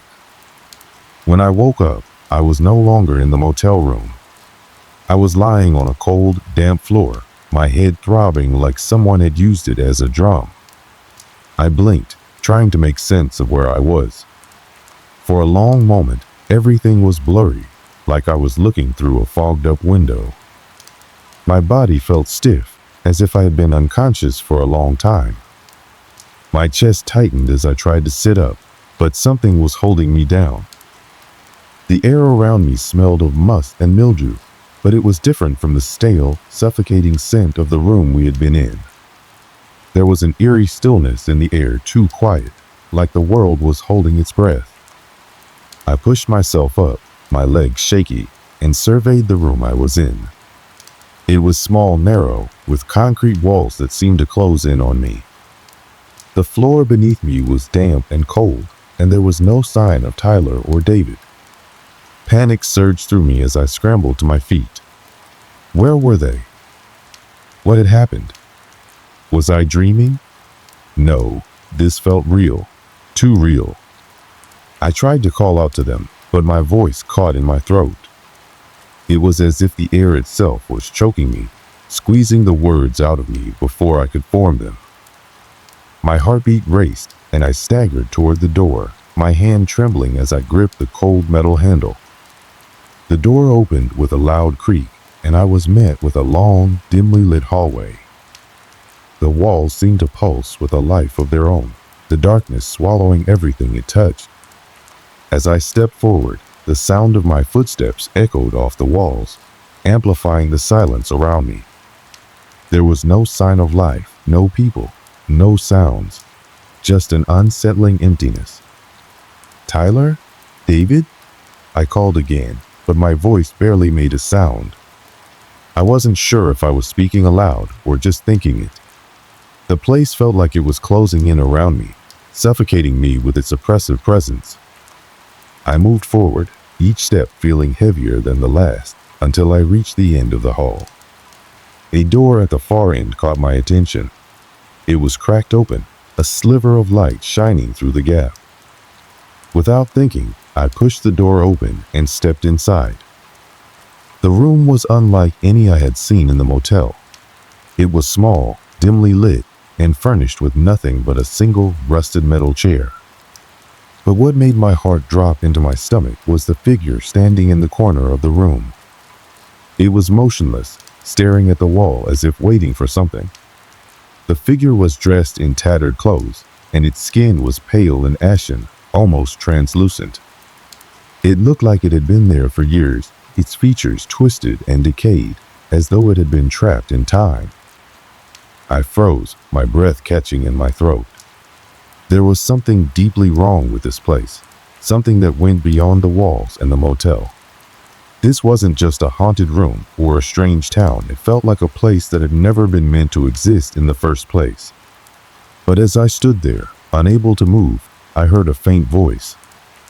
It was distant at first, like a whisper carried by the wind.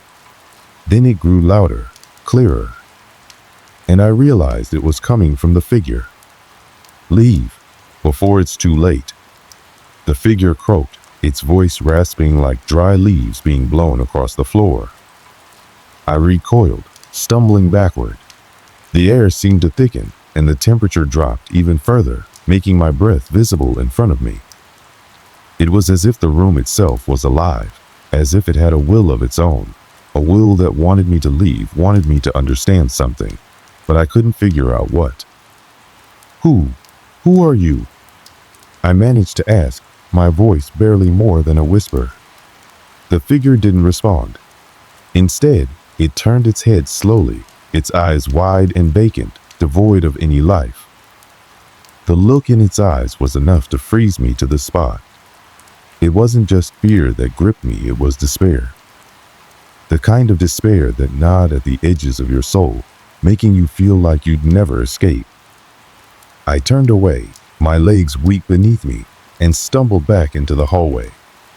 The walls seemed to close in even tighter now, pressing against me like an invisible force. It felt like I was being drawn into something I couldn't fight. And that's when I saw them. Tyler and David were standing at the end of the hallway. Their faces were pale, their eyes wide with terror. They looked just as shaken as I felt, their bodies tense and rigid, as if they were caught in a nightmare they couldn't wake up from. I ran toward them, relief flooding through me. "Thank God, you guys are okay." But as I reached them, I realized something wasn't right. They weren't moving, weren't speaking. They were just standing there, staring straight ahead, their faces blank. It was like they were trapped in some kind of trance. "Tyler? David?" I called, shaking their shoulders, but they didn't respond. I looked into their eyes, and I saw nothing, no recognition, no sign of life. It was as if they weren't even there anymore. Panic surged through me as I backed away from them, my mind reeling. No, this can't be happening. I stumbled backward, my feet tangled, until I hit the wall. And then I heard it, a low, guttural laugh. It wasn't coming from Tyler or David. The sound seemed to come from everywhere, filling the hallway, vibrating through the walls. I turned around, my heart hammering in my chest, but the figure I had seen earlier was now standing behind me, its face twisted into an unnerving grin. Its eyes gleamed with malice, and its mouth stretched impossibly wide, as if it was trying to swallow me whole. "You should have never come here," the figure hissed, its voice a low, rasping growl. I backed away, but the figure followed, its steps slow, deliberate.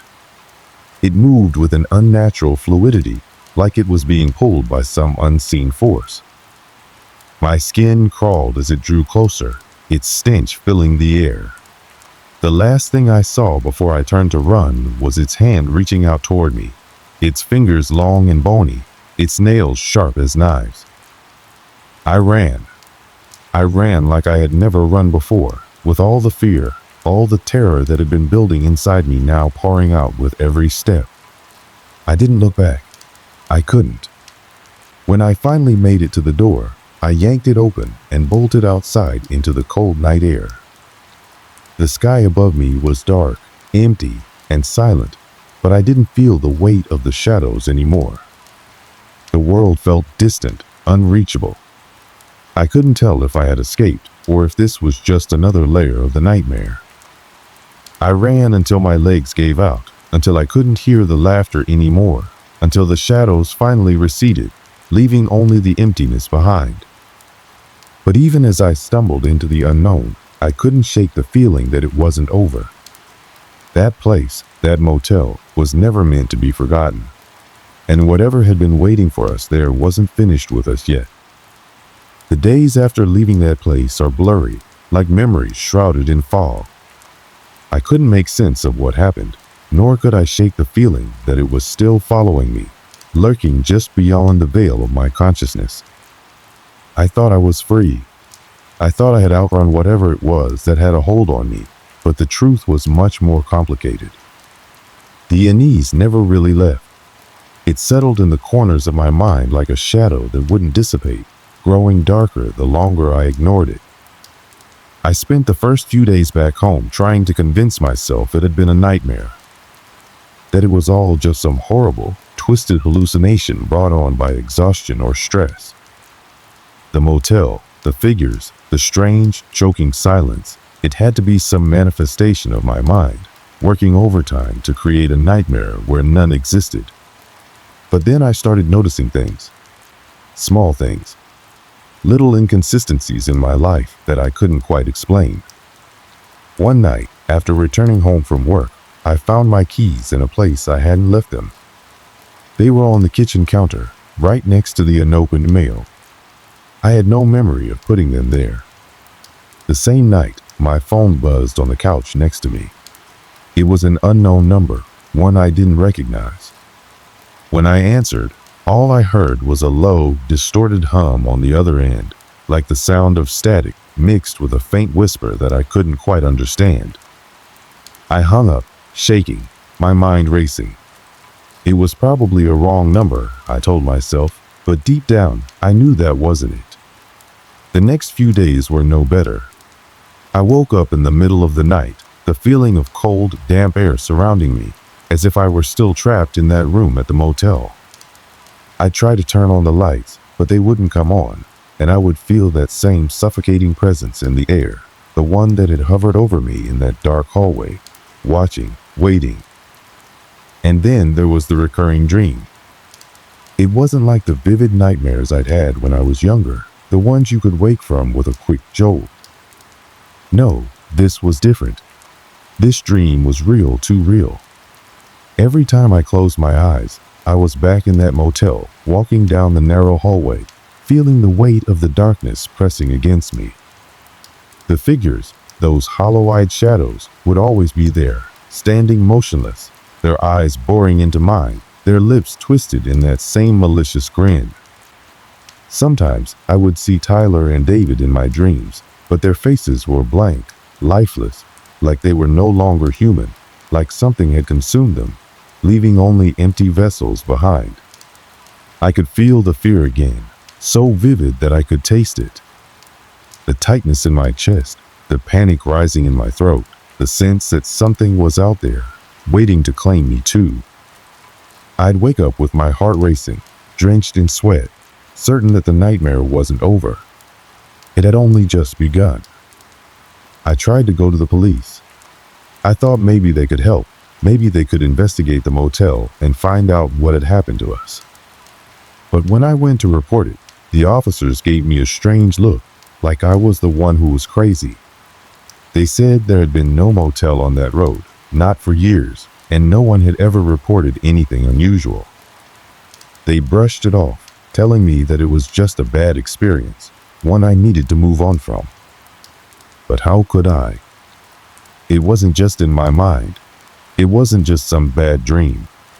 Something had happened at that place, something that wasn't finished with us. I never went back to that town, but it seemed to follow me. My nightmares became more frequent, more intense, until I started seeing things when I was awake. A flicker of movement out of the corner of my eye, a shadow passing by in the mirror, figures watching me from the edge of my vision. The same faces, the same hollow-eyed stare. And every so often, I'd hear that low, distorted hum, the one I heard on the phone, creeping through the air like it was speaking directly into my mind. I started to lose track of time. I couldn't remember if it had been days or weeks since I left the motel, or if I had ever really left it at all. The boundary between reality and the nightmare grew thinner and thinner, until it felt like I was living in two worlds at once, one where I was just a person trying to survive, and another where the motel still existed, its halls filled with darkness and whispers, its figures waiting for me to return. Maybe that was the price of escaping. Maybe the moment I stepped out of that cursed place, I signed a new kind of contract, a contract that bound me to the darkness, to the things that had lived there for so long. The last time I spoke to Tyler was in a dream. His face was blank, expressionless, but there was something in his eyes, a flicker of recognition. "It's never over," he whispered, his voice hollow and distant. And then he was gone. I still don't know what happened at that motel. I don't know why those figures were there, why they were so desperate to trap us, why the place seemed to have a life of its own.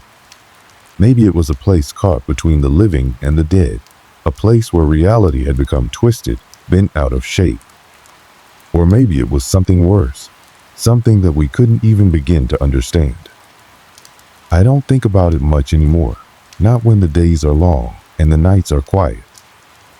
But when the shadows grow long and the silence creeps in, I can feel it. The presence. The weight of the motel still presses down on me, pulling at the edges of my mind, waiting for me to acknowledge it.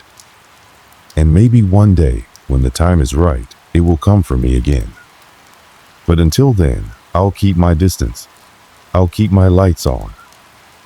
I'll keep running. This isn't one of those stories where the terrifying thing happens immediately, or the details are exaggerated for a scare. No, this is a true story, well, as true as I can tell you. And trust me, it's one that has stuck with me all these years. It started like any other night, except for the dare. That dare led to something that none of us would ever have seen coming. And honestly, I still can't wrap my mind around it. It was summer break a few years ago. I was 17 at the time, living in a small suburban town where nothing exciting ever seemed to happen. There was no real thrill to living there, just the quiet hum of normal life. I spent most of my time with my friends, hanging out in the usual spots: the park, the corner store, the woods near the outskirts of town. But we always talked about the old house on the edge of the town, the one that had been abandoned for as long as anyone could remember. It was the kind of house you'd see in horror movies, dark, crumbling, and hidden behind thick trees, like it was trying to forget the world. My friends and I had heard stories about the place. The usual rumors about it being haunted. People said it had once been a grand mansion, but something happened there, something awful, and it was never the same afterward. But no one really knew what happened, and honestly, no one cared. It was just a house that nobody went near, so it became the perfect target for dares. It all started when I was hanging out with two of my closest friends, Ben and Danny. We were sitting on the curb near the park, laughing about nothing, when the topic of that house came up again. Ben, who was always looking to prove something, said, "I bet you wouldn't go inside that old house if I paid you." We all laughed. No one really believed the stories, but no one had the guts to go inside either. That was the thing about that house. It was always there, in the background, like an itch you couldn't scratch. You knew it was there, but you didn't want to deal with it. Then Danny, the quiet one of the group, spoke up. "I'll go if you're willing to make it worth my while." His voice was calm, almost too calm. He wasn't the type to back down from a challenge, and his eyes were fixed on Ben, waiting for him to take the bait. Ben hesitated for a moment, but only a moment. "All right, I'll give you $50 if you can spend an hour inside that place. No lights, no phone, just you and the house." We all froze for a second. An hour? In that place? It was more than just a house, it was a local legend. but the idea of getting $50 for something like that made it seem doable. Ben didn't think Danny would actually go through with it. We were all thinking the same thing. It was just a house. But Danny wasn't the kind of person to back out of a dare, especially when the stakes were that high. "Deal," Danny said. We all stared at him, surprised, but not enough to stop him. It was just a game after all. Who knew what could happen in an hour? If Danny came out unscathed, we'd have one more story to tell. If not, well, that would make for an even better story. That night, we met up at the edge of town, where the house loomed dark and silent in the distance. The moon was hidden behind thick clouds, making everything seem darker than it should have been. There it stood, an eerie silhouette against the dark sky, the kind of place you couldn't take your eyes off of, even though you didn't want to look. I didn't think much of it at the time. I was used to getting lost in my thoughts, and I wasn't the type to get scared easily. But something about that house felt wrong. The longer I stared at it, the more the hairs on the back of my neck stood up. Ben, on the other hand, was grinning from ear to ear, clearly enjoying the whole thing. "All right, Danny," Ben said, his voice filled with that teasing confidence. "Go show us what you're made of." Danny didn't say anything. He just gave us one last look before he started walking toward the house. We followed him a little, but not too close, trying to act cool. But inside, there was a knot forming in my stomach. When we reached the gate, Danny stopped. He turned to us and nodded. "I'll be back in an hour. Don't wait up." And with that, he pushed the gate open and disappeared into the darkness of the yard. We stood there for a while, watching him walk toward the house, the sound of his footsteps swallowed by the thick air around us. No one said a word. It felt like the wind had stopped altogether, and the only thing we could hear was the faint rustling of leaves, or maybe that was just my mind playing tricks on me. We stood there, waiting. Every second that ticked by felt heavier than the last. Ben, ever the confident one, kept looking at his watch, checking the time as if to remind us that this would be nothing more than a stupid dare. But I couldn't shake the feeling that something was off. That house was just too quiet. Minutes turned into what felt like hours. We couldn't see Danny, couldn't hear him. The whole area felt as if the house itself was holding its breath, waiting for something to happen. And then, just when I thought I couldn't stand the silence any longer, we heard something. A soft thud, followed by another. Then a crash, a loud crash. My heart raced. It wasn't the kind of noise you'd expect from an old house settling. It sounded deliberate, like something was moving around inside.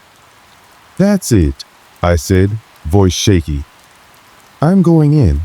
Ben stopped me. "Wait, let's just give him a few more minutes. He's probably messing around in there. You know how Danny is."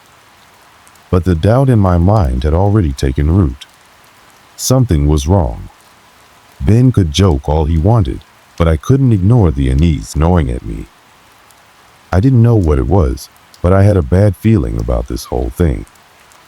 I glanced toward the house one more time, and then, out of nowhere, I saw it. A shadow, moving behind one of the cracked windows. And that's when I knew. The house wasn't empty. The shadow behind the window didn't just disappear.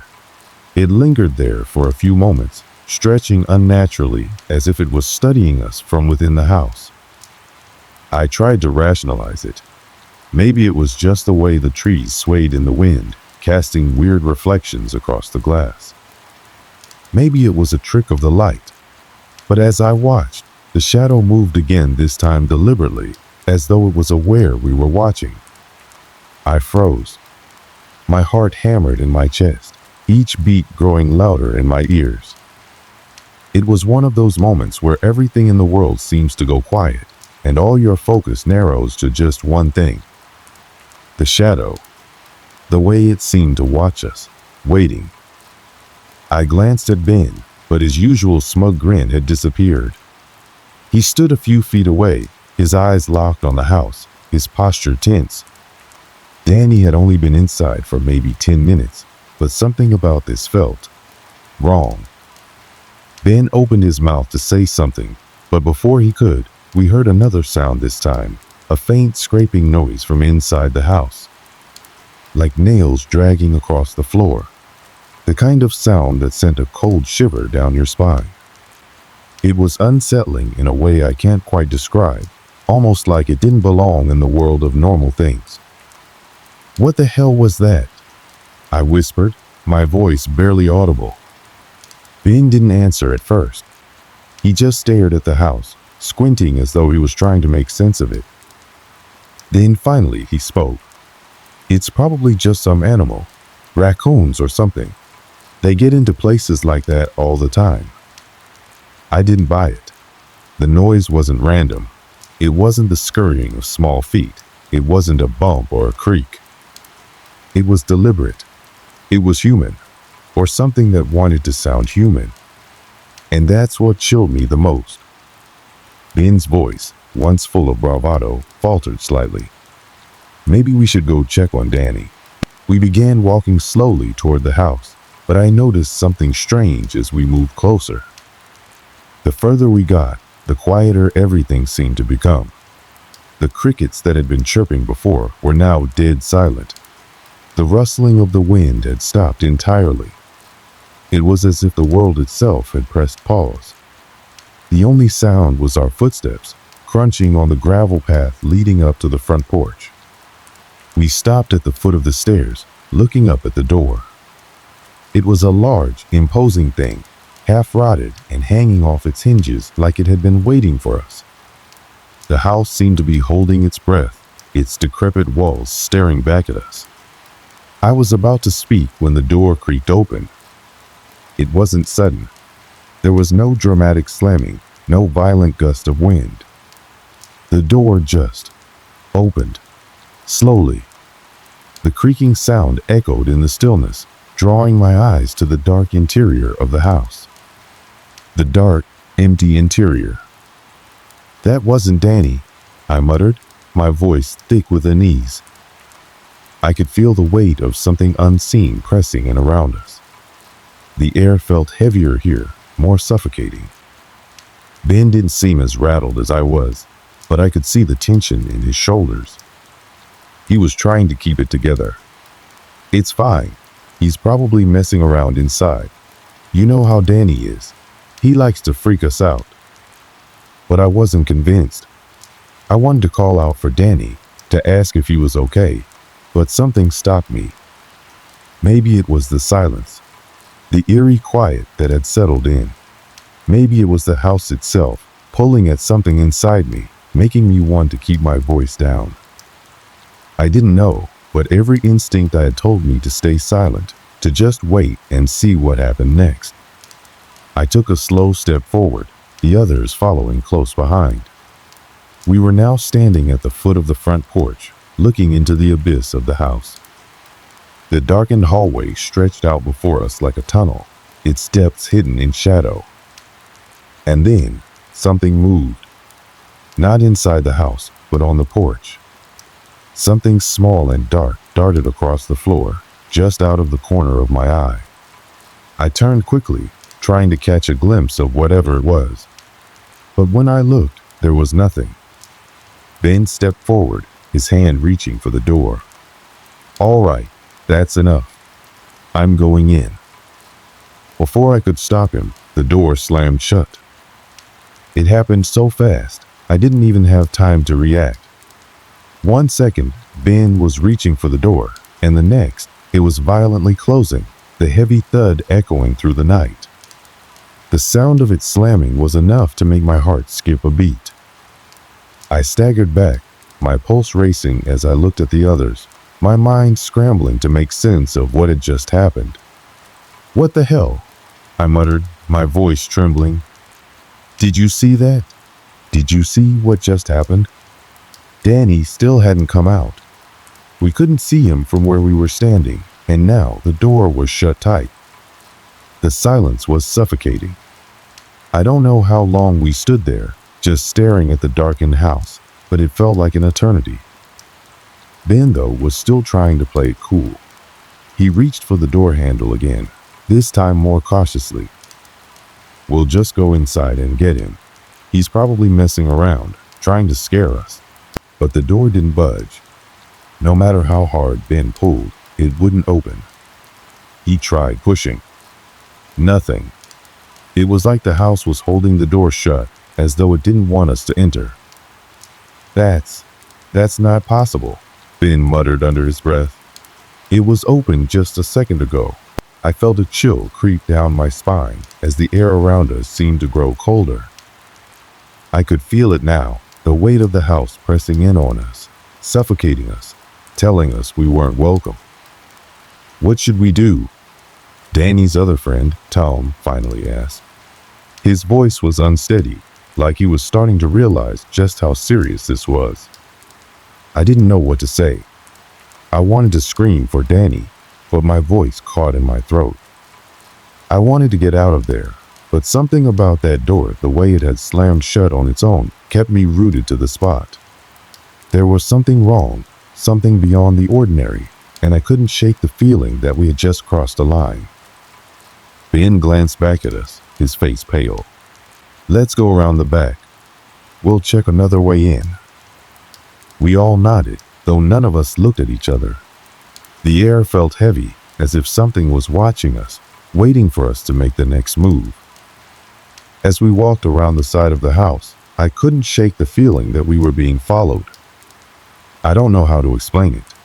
It wasn't the sound of footsteps behind us, or the feeling of being physically watched. It was more of a gut instinct, like something was just there, lingering in the shadows, waiting for us to slip up. And I'll tell you this now. We were about to slip up, badly. The moment we reached the back of the house, the tension was so thick you could cut it with a knife. My hands were clammy, my pulse erratic. Every little sound made me jump, the rustling of the leaves, the groan of the old wooden planks beneath our feet. Everything felt off, like the house itself was alive, breathing, watching us. Ben led the way, his flashlight beam slicing through the darkness, casting long, eerie shadows on the walls of the house. He was still determined to get inside, to find Danny, even though I could tell he was starting to feel the same unease that had settled in my chest. He didn't show it. Of course, Ben never showed weakness, but I could see it in his movements, in the way his hand clenched around the flashlight. We reached the back door, which was just as old and decrepit as the front. The door frame was crooked, and the wood was rotted in places, but it didn't look like it had been disturbed in years. Ben tugged at the handle, his frustration mounting as it refused to budge. "Come on," he muttered, more to himself than to us. "This has to open." I looked at the others, and we exchanged uneasy glances. No one spoke. We all knew that something was wrong, that whatever was inside this house had no intention of letting us in, or letting us leave. Just as Ben was about to try again, there was a sound from inside, a soft, almost imperceptible noise, but it was enough to make me freeze.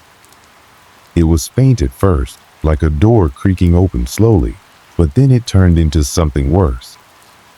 A dragging sound, slow and deliberate, like something heavy being pulled across the floor. My heart pounded in my chest as the noise grew louder, closer. It was coming from somewhere deeper inside the house. We all stood there in the dark, not moving, not breathing, our senses straining to pick up anything. "What the hell is that?" Tom whispered, his voice barely audible. I couldn't answer. I had no explanation, no logical reason for what we were hearing. All I knew was that it didn't sound like anything natural. It was the kind of sound that made your skin crawl, like something was toying with us, leading us deeper into the house. Ben, despite the fear starting to crack his confidence, stepped forward and pulled on the door handle one more time. This time, it gave. With a groan, the door creaked open, revealing a narrow hallway that led further into the darkness. We all hesitated at the threshold, staring into the inky blackness of the house. I could feel the air shift, the temperature dropping in an instant. It was colder inside than it had been outside, and I had the sense that we were no longer alone in that space. "Ben," I said, my voice trembling, "maybe we should go back. This isn't—" "Shut up, Chris," Ben snapped, cutting me off. "We're going in." And that was that. Ben was already stepping inside, his flashlight beam dancing across the walls as we followed him, each of us reluctant to be the first to turn back. The house seemed to swallow us as soon as we crossed the threshold. The door slammed shut behind us with a sound that echoed like a final warning, and we were plunged into a world of silence so deep it felt suffocating. The flashlight beam flickered, casting long shadows that twisted and writhed in the corners of the hallway. The walls were lined with peeling wallpaper, stained and torn in places, but that wasn't what caught my attention. It was the smell, the thick, musty odor that seemed to cling to the air like mold and decay had taken root in the very walls. "Ben, I think we should go," Danny's friend Tom whispered. He was right behind me, and I could feel the tremor in his voice.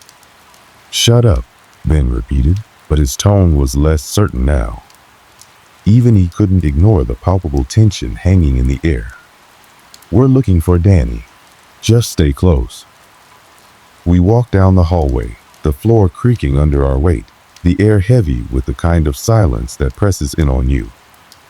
Every breath felt sharp, like the house itself was absorbing our presence. The deeper we went, the more suffocating it became.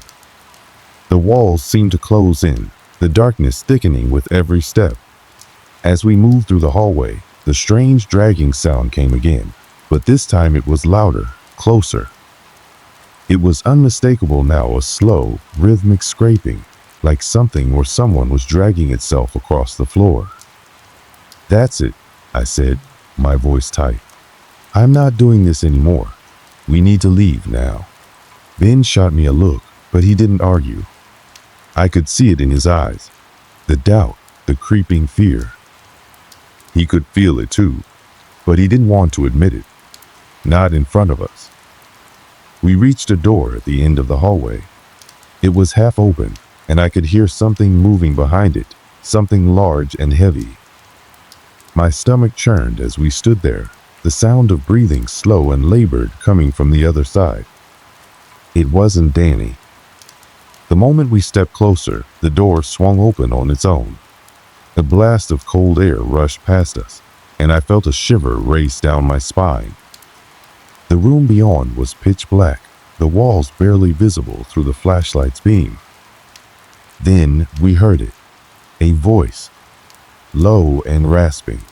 "Get out." The words were barely a whisper, but they were unmistakable. A command, a warning. We froze, all of us, the blood draining from our faces. I looked at Ben, hoping he would say something, anything, to make this stop. But he didn't. He was just standing there, his face pale, his hand trembling as it clutched the flashlight. Who was that?" Tom asked, his voice cracking. I could hear the faint rustling sound of something moving inside the room. It wasn't Danny. It wasn't anything human. The hair on the back of my neck stood up, and I had to fight the urge to run. My legs felt like lead, frozen in place.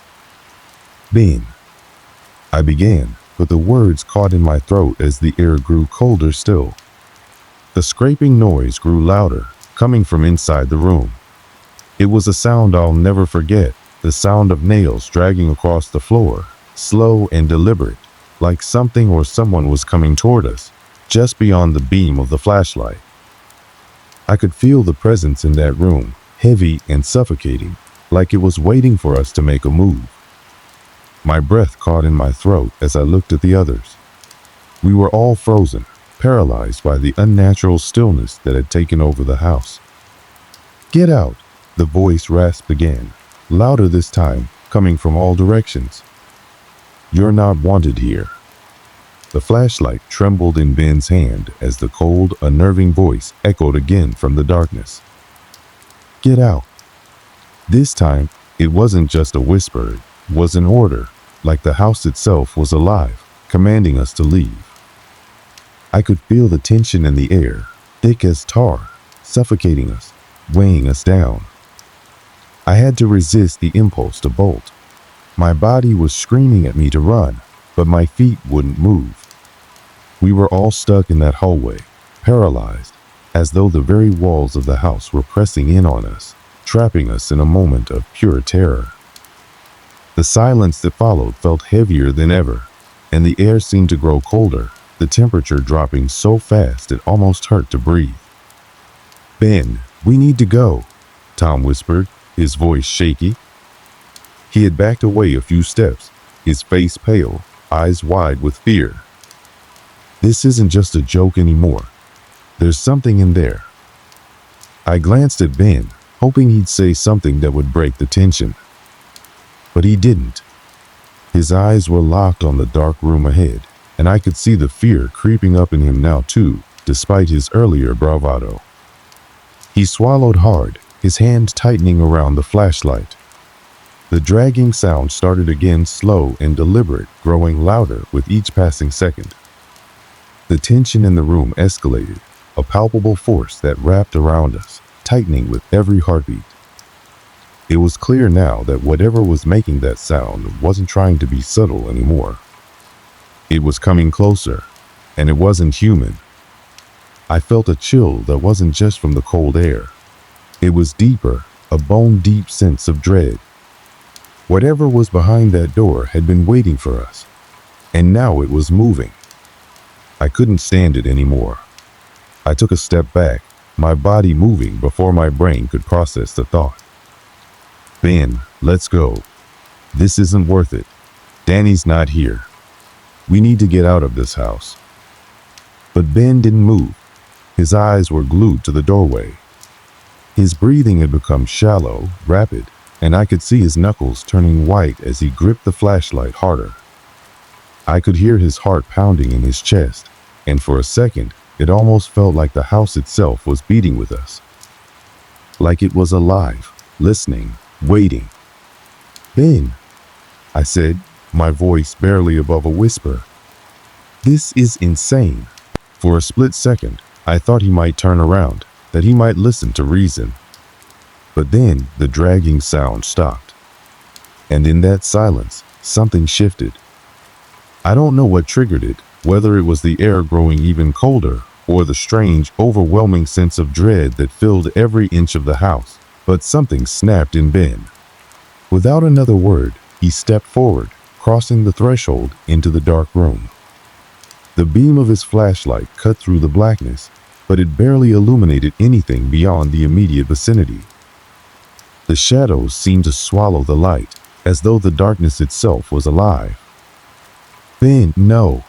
Tom screamed, but it was too late. Ben was already gone, swallowed up by the darkness, his figure disappearing into the room ahead. We stood frozen for a moment, not knowing what to do.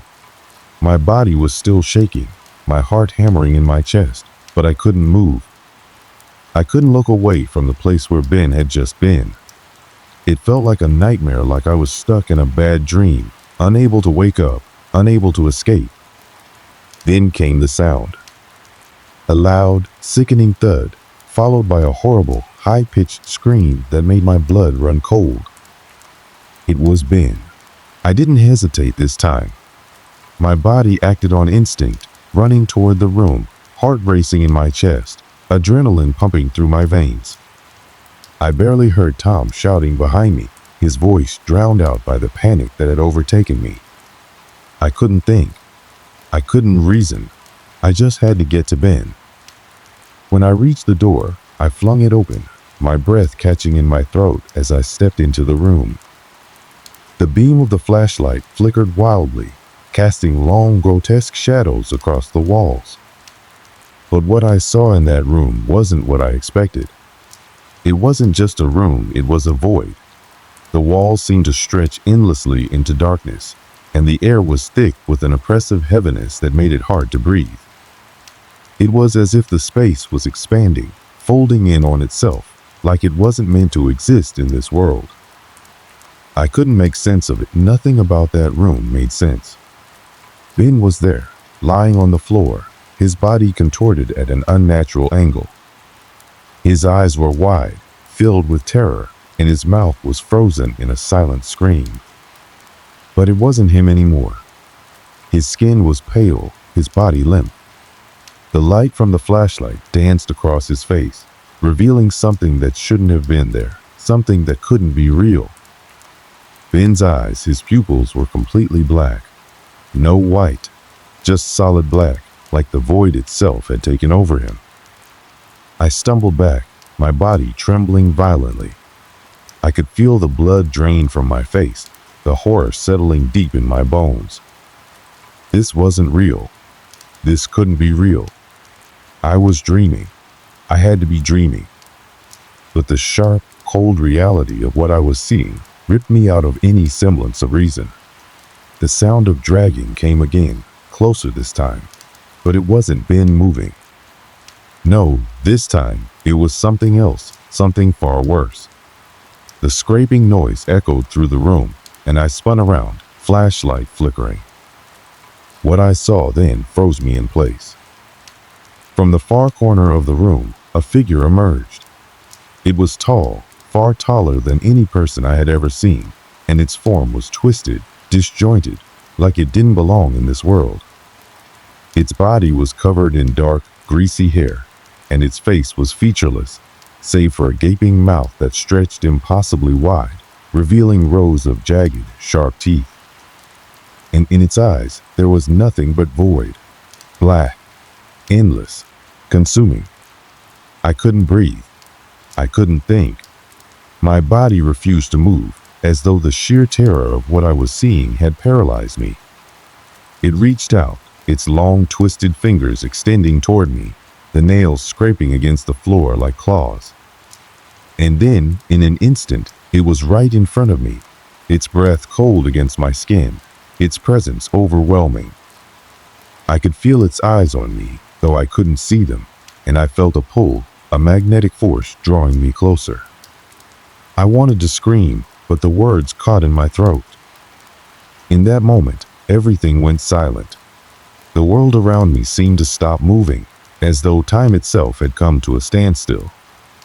And all I could hear, all I could feel, was that cold, suffocating presence closing in on me, swallowing me whole. But then, just as suddenly as it appeared, the figure was gone. The room, the house, everything returned to stillness. I was alone. Tom's frantic voice brought me back to reality. "Chris, where are you?"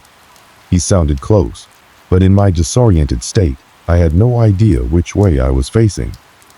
I was trembling, breathless, as I tried to make sense of what just happened. Was it real? Or had I imagined it? I turned back to the doorway. The figure was gone.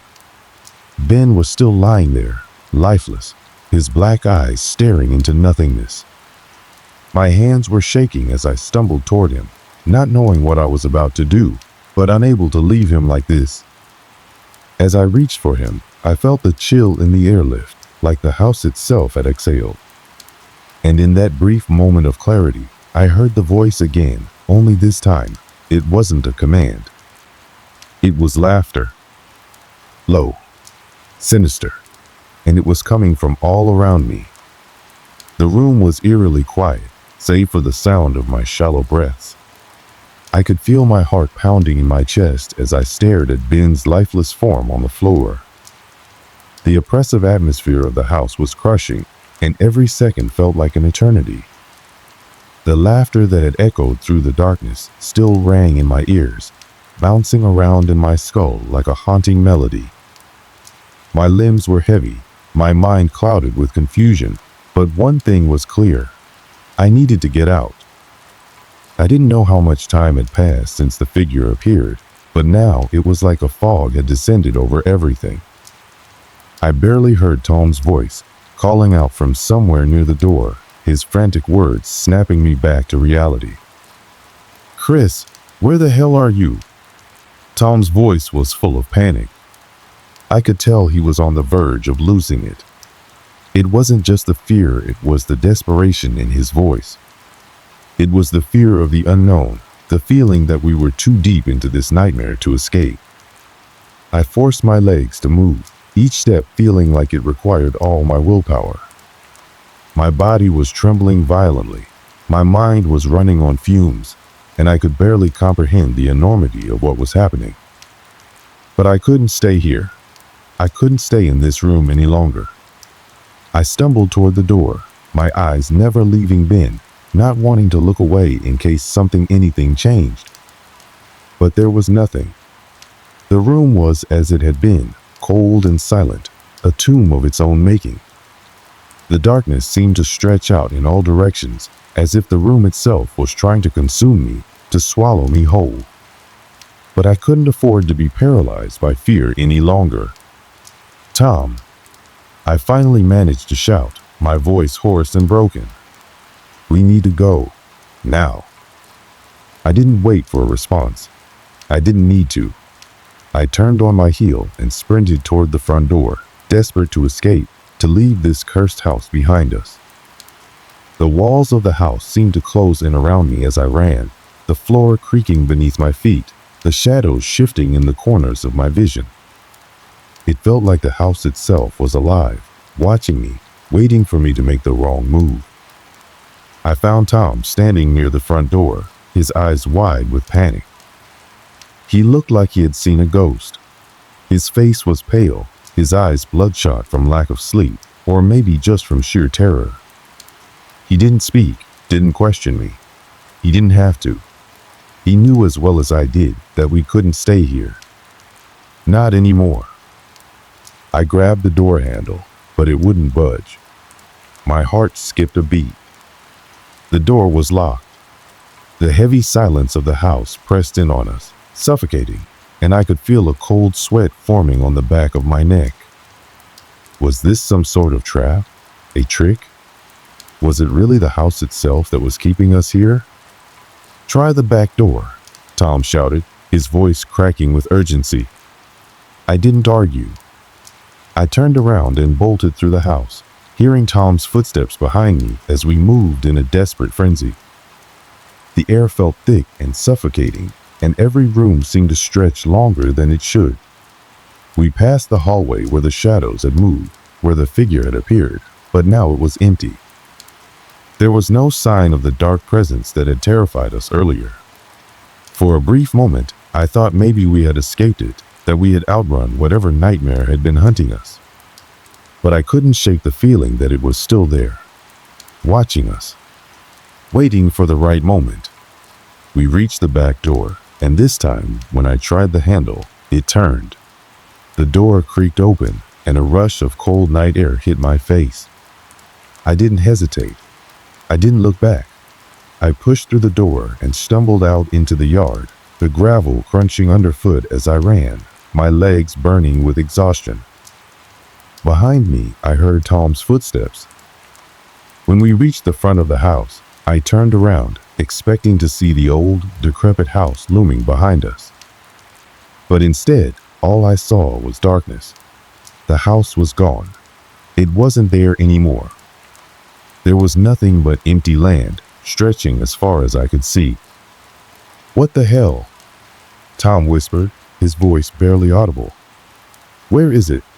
I felt a shiver run down my spine as I stood there, staring at the spot where the house had once been. My mind raced, but it couldn't make sense of what was happening. Was it an illusion? A hallucination? How could a house just disappear like that? "I don't know," I said, my voice shaky. "I don't know anymore." We stood there for what felt like hours, staring at the empty plot of land. The night was still, eerily quiet.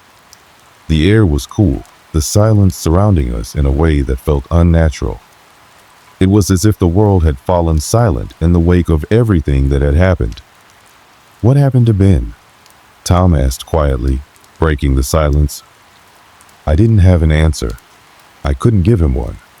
Ben was gone, and I had no idea what had happened to him. The last time I had seen him, he had been lying motionless on the floor, his eyes black, his body twisted. Had the house taken him? Had whatever had been lurking in the shadows taken him and left us with nothing but unanswered questions? "Ben's gone," I said, my voice breaking. "He's gone." Tom nodded solemnly, his face a mask of confusion and grief. There were no words left. There was nothing we could say to make sense of what we had just experienced. We stayed there in the yard for what felt like hours, not speaking, just staring at the empty space where the house had once stood. But eventually, the cold and exhaustion caught up with us, and we had no choice but to walk away. We didn't know where we were going or how we were going to get there. We just knew that we couldn't stay near that cursed place. We couldn't let whatever had happened to Ben happen to us too.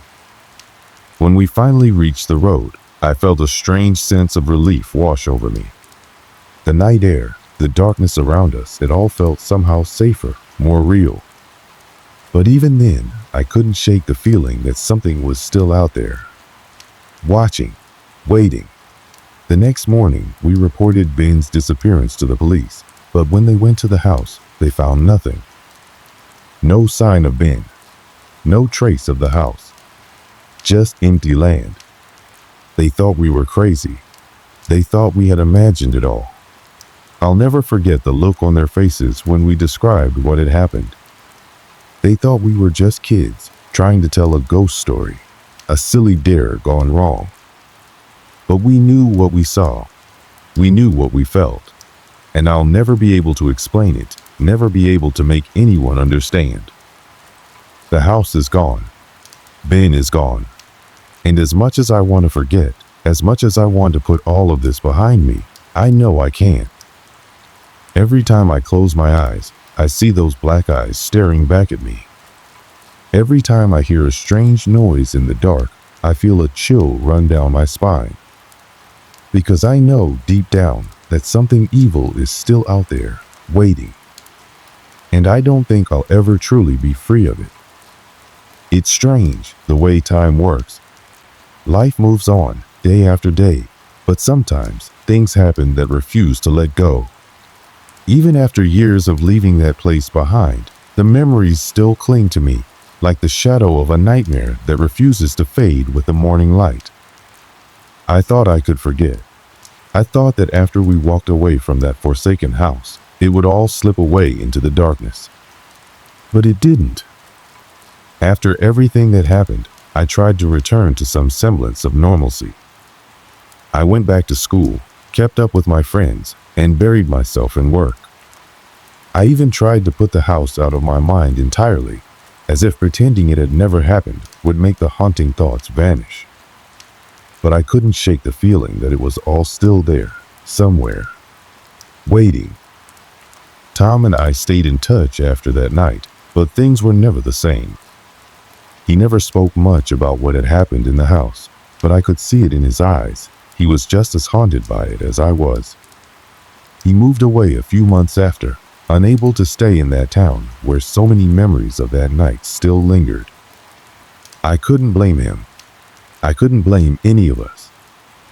In the years that followed, I'd hear reports of similar disappearances, strange events that mirrored what we had experienced. But each time, the authorities would claim it was just a coincidence, a string of bizarre accidents, or maybe even the work of vandals. Nobody seemed to connect the dots, not the way we did. They couldn't. They didn't know what we saw. They didn't hear the laughter that echoed from the shadows. The scariest part? I think the scariest part was that we were never meant to know what really happened in that house. That night, we learned too much. We weren't just dealing with some abandoned structure. We were dealing with something far darker, something older. A force that had been lying in wait for anyone foolish enough to cross its path. I think part of me always knew, even before we stepped inside, that we were walking into a trap. But at the time, I didn't care. It was a dare after all. Who turns down a dare? But after that night, I stopped taking risks. I stopped living life on the edge, looking for thrills or excitement. Because I knew, deep down, there are some things in this world that should be left alone. Some mysteries are better left unsolved. I've never gone back to that house, and I never will. No matter how much time passes, no matter how much I try to push the thoughts away, I can't erase the memory of Ben, his body twisted and contorted in unnatural ways. And I can't forget the look in his eyes, the blackness that overtook him. I don't know if it was the house, or something in it, or if it was something far beyond our comprehension. But I do know one thing for sure. Whatever took him, whatever was left behind when we fled, it's still out there. It's still watching. I can't help but wonder sometimes if there are others out there, just like us, who wander too close to that dark corner of the world. People who think they're invincible, who think they can control whatever forces they come across. But no one can control it. No one can outrun it. Somewhere in the back of my mind, I can still hear that laughter. It's faint, like a memory from a dream, but it's there. And no matter how much I try to ignore it, I know deep down that one day it'll return. Maybe not today, maybe not tomorrow, but it will come. It always does. Because there's always something out there, just beyond the edges of the world we understand. Something that waits for the next person to wander too close. Something that waits for the next victim. And we'll never know what it wants until it's too late. So, I live my life now, but I don't forget. I can't. The house, the shadows, the laughter, they're all a part of me now. A part of what I carry with me, no matter how far I go. And I'll always wonder, who else has crossed that line? Who else has dared to challenge what should never be challenged? Because some houses should never be entered, and some dares should never be taken. It was an ordinary Wednesday evening when I first came across the map, the kind of night where everything feels like it's running on autopilot. My apartment, a small one-bedroom on the outskirts of town, was quiet except for the soft hum of the fridge and the occasional car passing outside. The night had already slipped into its deep, cool quiet when I walked into my living room, tossing my bag onto the couch. I had just wrapped up a late shift at the bookstore. It wasn't glamorous work by any means, but it paid the bills and left me with enough free time to dive into my collection of books and the occasional weekend hike to escape the monotony. I wasn't looking for anything extraordinary. In fact, I preferred it that way. But little did I know, that evening was about to become anything but ordinary. I had always been someone who preferred the peaceful rhythm of routine. A good book in hand, the smell of fresh coffee, and the quiet sound of pages turning. I lived alone, aside from my cat, who was a frequent and often silent companion. My routine was simple but comforting, and I wouldn't have traded it for anything until that night. It started like any other evening after work. I settled into my couch, grabbed a half-full mug of coffee, and switched on the TV. The remote clicked in my hand as I scrolled through the channels. The apartment was empty, save for the cat, and the city sounds outside barely reached me in my little corner of the world. I had no pressing worries, no immediate tasks that needed attention, just the way I liked it. As I scrolled through the list of channels, something caught my eye, a dark, worn envelope lying on the edge of the coffee table. I didn't remember it being there before. Curious, I reached for it, brushing aside a few magazines that had stacked up in the corner. The envelope had no return address. Just a simple, elegant font with a single word written in gold across the front, to the one who seeks. I stared at it for a few seconds, turning it over in my hands. I wasn't one for mysteries. I liked things simple and straightforward. But the envelope seemed almost to beckon to me, so I opened it. Inside was a folded piece of paper, yellowed and frayed at the edges. I unfolded it carefully and found, to my surprise, a map. The map wasn't detailed like a regular one. It was rough, hand-drawn in thick, looping strokes. There were no names or familiar landmarks, just a strange set of markings, some of which I couldn't make sense of. But the most puzzling part was the location it seemed to point to. It was not a place I recognized, but it felt oddly familiar, like a memory I couldn't quite place. I felt an unease settle in my chest as I stared at the map. It wasn't like I was unfamiliar with strange things turning up at my doorstep, but this was different. I could sense that something wasn't quite right. Still, curiosity got the better of me. The map seemed to whisper an invitation, and for reasons I couldn't explain, I felt compelled to follow it. I didn't know where the map would lead or who had left it for me, but I knew I couldn't ignore it. At least, not yet. So, I folded it back up and set it on the table, my thoughts swirling with confusion and a creeping sense of anticipation. Maybe it was the late hour, or maybe it was the thrill of the unknown, but there was something about the map that felt important, like it had found me for a reason. That night, as I lay in bed, my mind raced. The map had stayed with me, its strange markings and the sense of familiarity lingering in my thoughts. It wasn't until the sound of my cat scratching at the door that I managed to pull myself away from the images in my mind. But as I got up to open the door, I couldn't shake the feeling that something had shifted. Like the world outside my little apartment was about to change.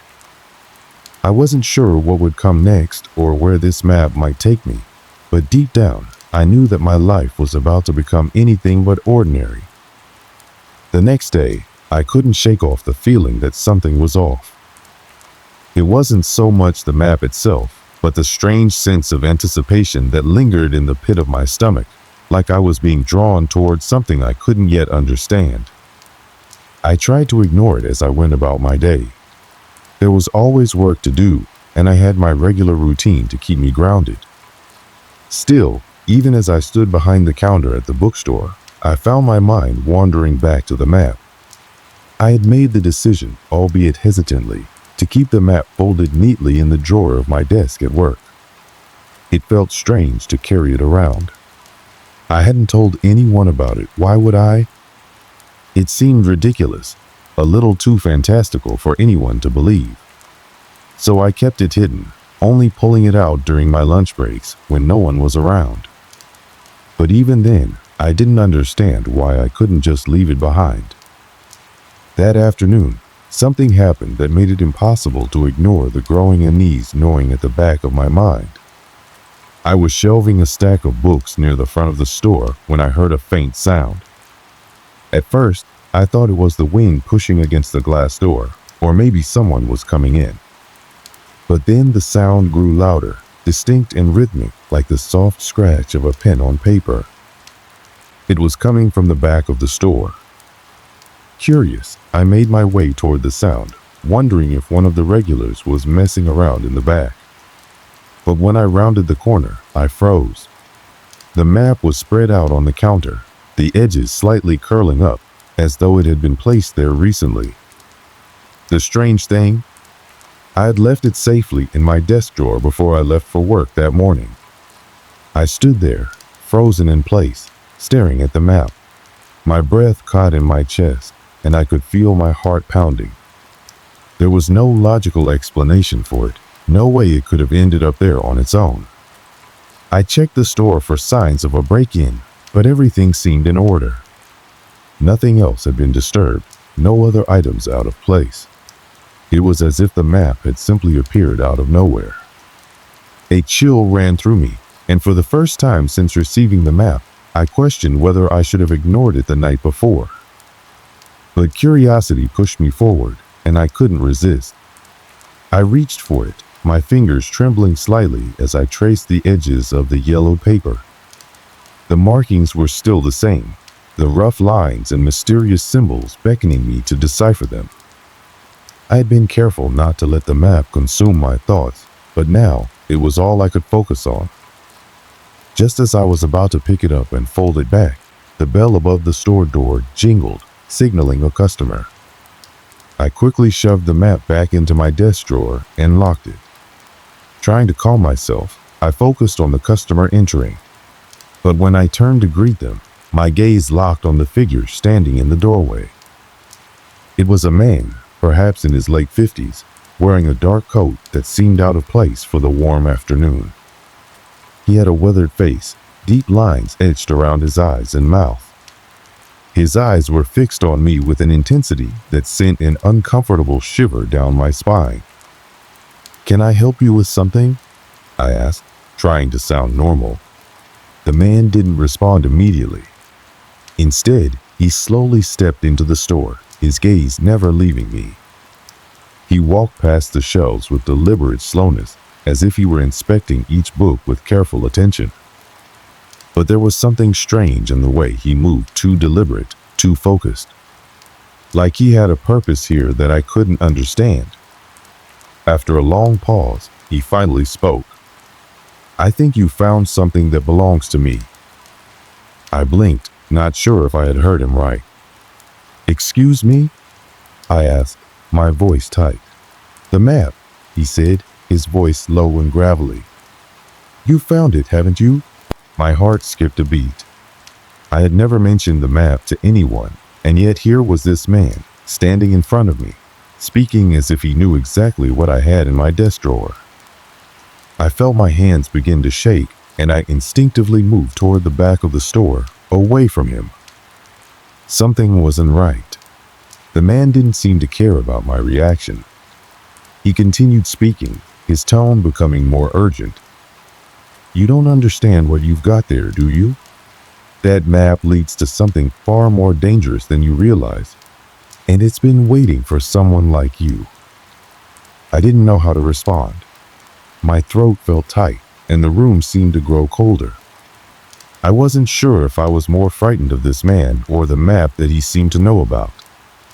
It was all too much to process, and the last thing I wanted was to be drawn into whatever this was. Before I could say anything, the man turned and walked toward the door, his steps quick and purposeful. But just as he reached for the handle, he paused. He looked back over his shoulder, his eyes locking onto mine with a strange, almost knowing expression. "Don't follow it," he said softly. "Leave it alone while you still can." The door jingled again as he left, and I stood there, frozen. My mind was racing, but I couldn't make sense of any of it. Who was that man? How did he know about the map? And what did he mean by dangerous? I spent the rest of the afternoon in a daze, barely able to focus on my work. I kept glancing over at my desk, where the map remained hidden. I wanted to leave, to go home and forget about everything, but I couldn't. Something about the man's warning lingered in my mind, and the thought of leaving the map behind felt impossible. The rest of the evening passed slowly, and when it was time to lock up, I was left alone with the thought of the map in the drawer. My instincts told me to walk away, to forget all of it. But curiosity had taken root, and I couldn't ignore it any longer. As I stood there, looking at the desk where the map sat, I knew there was no turning back. The man's words echoed in my mind. "Leave it alone while you still can." But it was too late. I was already drawn in, and whatever was about to happen, I had no choice but to follow it. The following days were nothing short of bizarre. The strange encounter with the man had left a mark on me. I couldn't shake the feeling that something was slowly closing in around me, and with every passing hour, the sense of foreboding grew. The map seemed to take on a life of its own, its presence becoming more and more intrusive. I had never believed in the supernatural or the mysterious, but I couldn't deny that something was happening, something that couldn't be explained by logic or reason. At first, it was little things, small occurrences that seemed disconnected, fleeting moments that I might have brushed off on any other day. But now, I couldn't ignore them. They were growing in intensity, like the creeping tendrils of an unknown force slowly pulling at my reality. The first oddity was the sound. It started quietly, a faint scratching noise, like something dragging along the floor. It came from the back of the store, where I had tucked the map away in my drawer. The noise was unmistakable. No wind, no machinery, just a slow, deliberate dragging. It was as though something was moving in the back room when no one was there. I rushed to check, half expecting to find a rodent or some other creature that had gotten into the building. But when I opened the back door, everything was as it should be. There was nothing out of place, nothing moved. Still, the air felt different, heavier. I couldn't shake the sense that I wasn't alone, even though the room was empty. The next day, the strange occurrences continued. I was shelving books in the fiction section when a cold gust of air rushed through the store, making the hairs on the back of my neck stand up. The store wasn't drafty, it never had been. But there it was, a gust of cold air, sharp and chilling, as if someone had opened a door to the outside. But when I looked, every door and window was firmly closed. The temperature in the room had dropped significantly, and I could see my breath in the air. I stood frozen, my eyes darting around the room, searching for an explanation, any logical reason for what was happening. But nothing. The cold air dissipated as quickly as it had appeared, leaving behind an eerie silence. It wasn't just the temperature that had shifted, it was the stillness in the room. The air felt thick, like time had slowed down for a moment and the whole world had paused. Then there was the map. I knew it was there, buried deep in the drawer of my desk. But as the days wore on, I couldn't help but feel the constant pull to go back to it. It felt like it was calling to me, and I couldn't ignore it anymore. I had tried to leave it alone.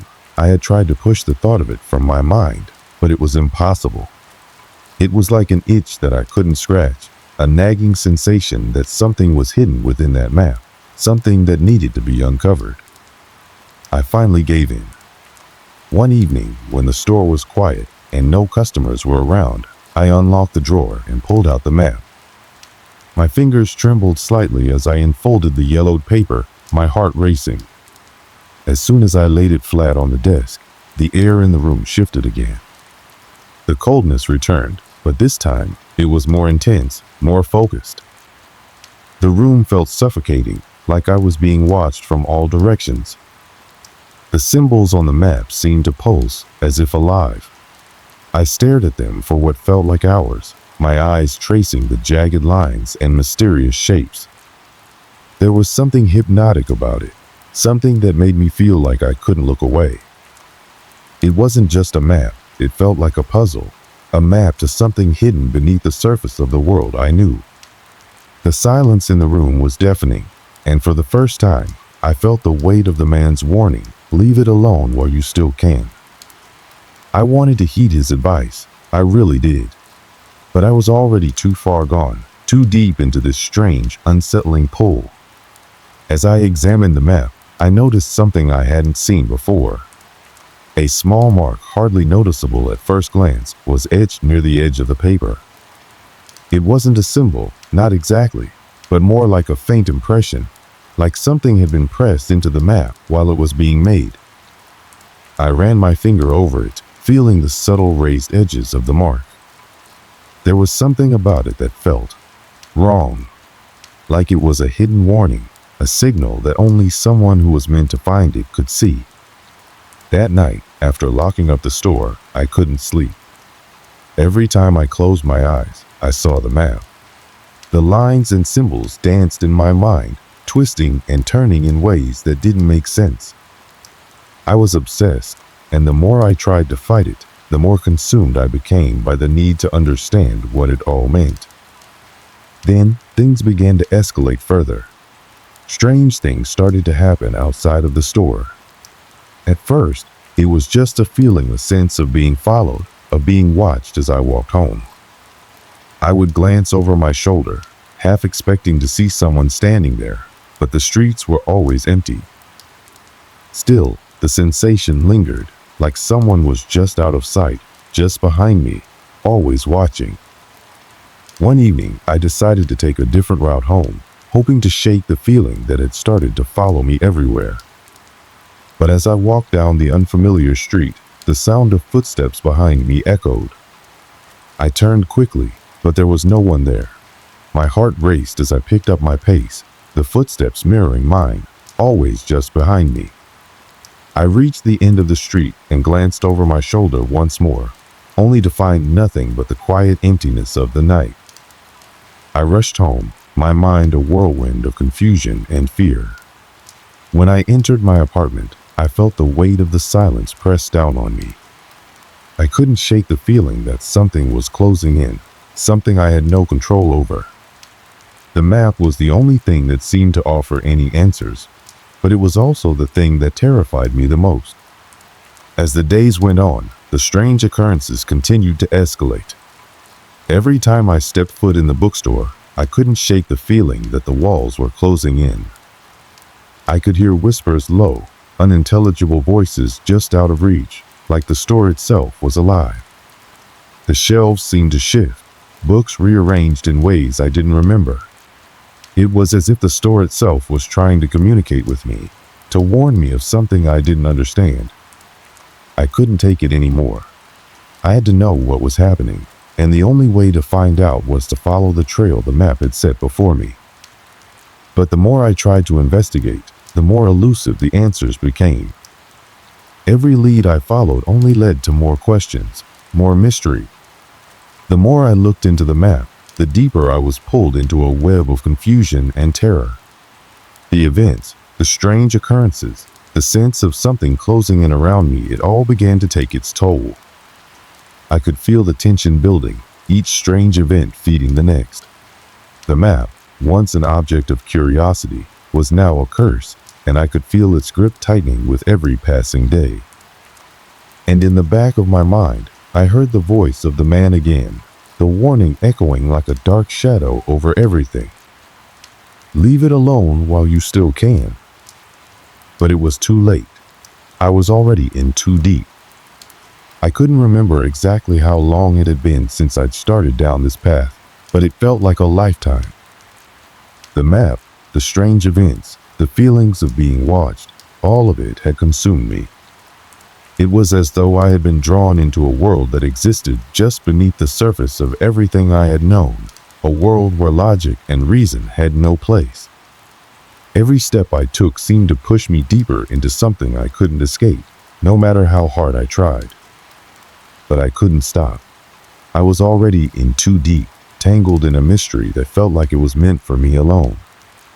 I had followed the clues. I had gone to the places the map indicated, each location more obscure and terrifying than the last.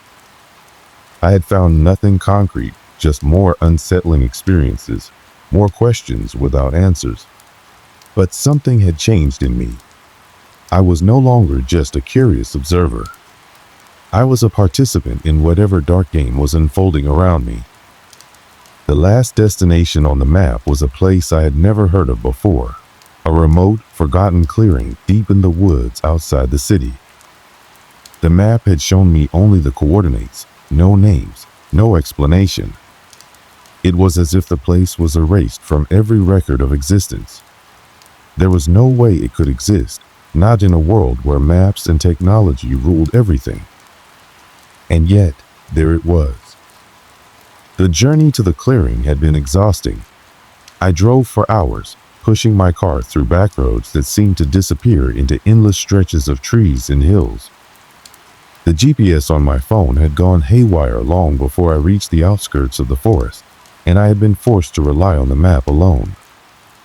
As the trees thickened and the light began to fade, the sense of isolation deepened. There was no sound, no other travelers. Just me, the winding road, and the heavy air pressing down on me. Eventually, I parked my car at the edge of the woods. I grabbed my flashlight, stuffed the map into my jacket pocket, and began walking toward the clearing. With each step, the world around me grew quieter, the night air heavier. The trees seemed to press closer together, blocking out most of the moonlight, casting long, twisting shadows on the ground. My footsteps seemed unnaturally loud in the oppressive silence, and I couldn't shake the feeling that something was following me, just out of view. I reached the clearing just as the last of the daylight slipped behind the horizon. It wasn't much more than a patch of dirt surrounded by thick, gnarled trees. But there was something about it, something that made my skin prickle with dread. The air felt charged, like static electricity crackling in the space around me. My heartbeat quickened as I stepped forward, my flashlight cutting through the darkness. And then I saw it. In the center of the clearing stood a stone structure, almost like a small altar, surrounded by broken pieces of ancient stone, half buried in the dirt. It looked like it had been there for centuries, but the weathering was unlike anything I had ever seen. The stones didn't seem to erode in the usual ways. They were crumbling, yes, but it wasn't age that had done it. It was something else, something unnatural. My heart pounded in my chest as I stepped closer, drawn to the structure. I could feel it now, the pull, the magnetic force that had guided me all this way. The map, the strange occurrences, the man in the store, it had all led to this moment, this place. I reached out and touched the stone.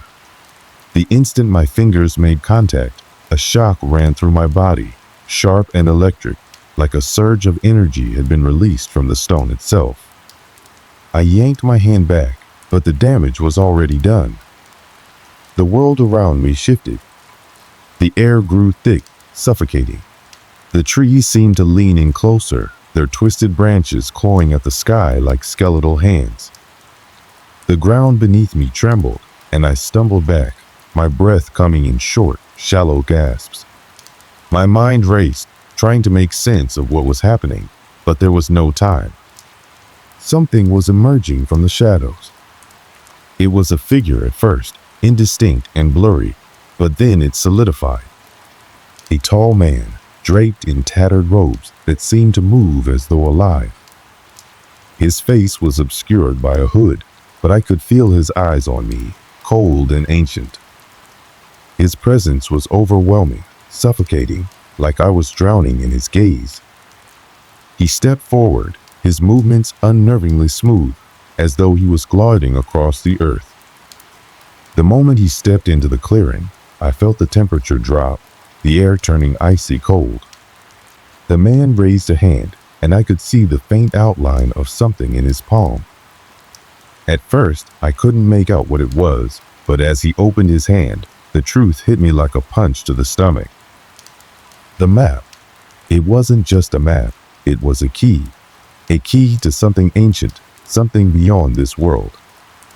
I had unknowingly unlocked a doorway, a portal to something that had been waiting, dormant, for centuries.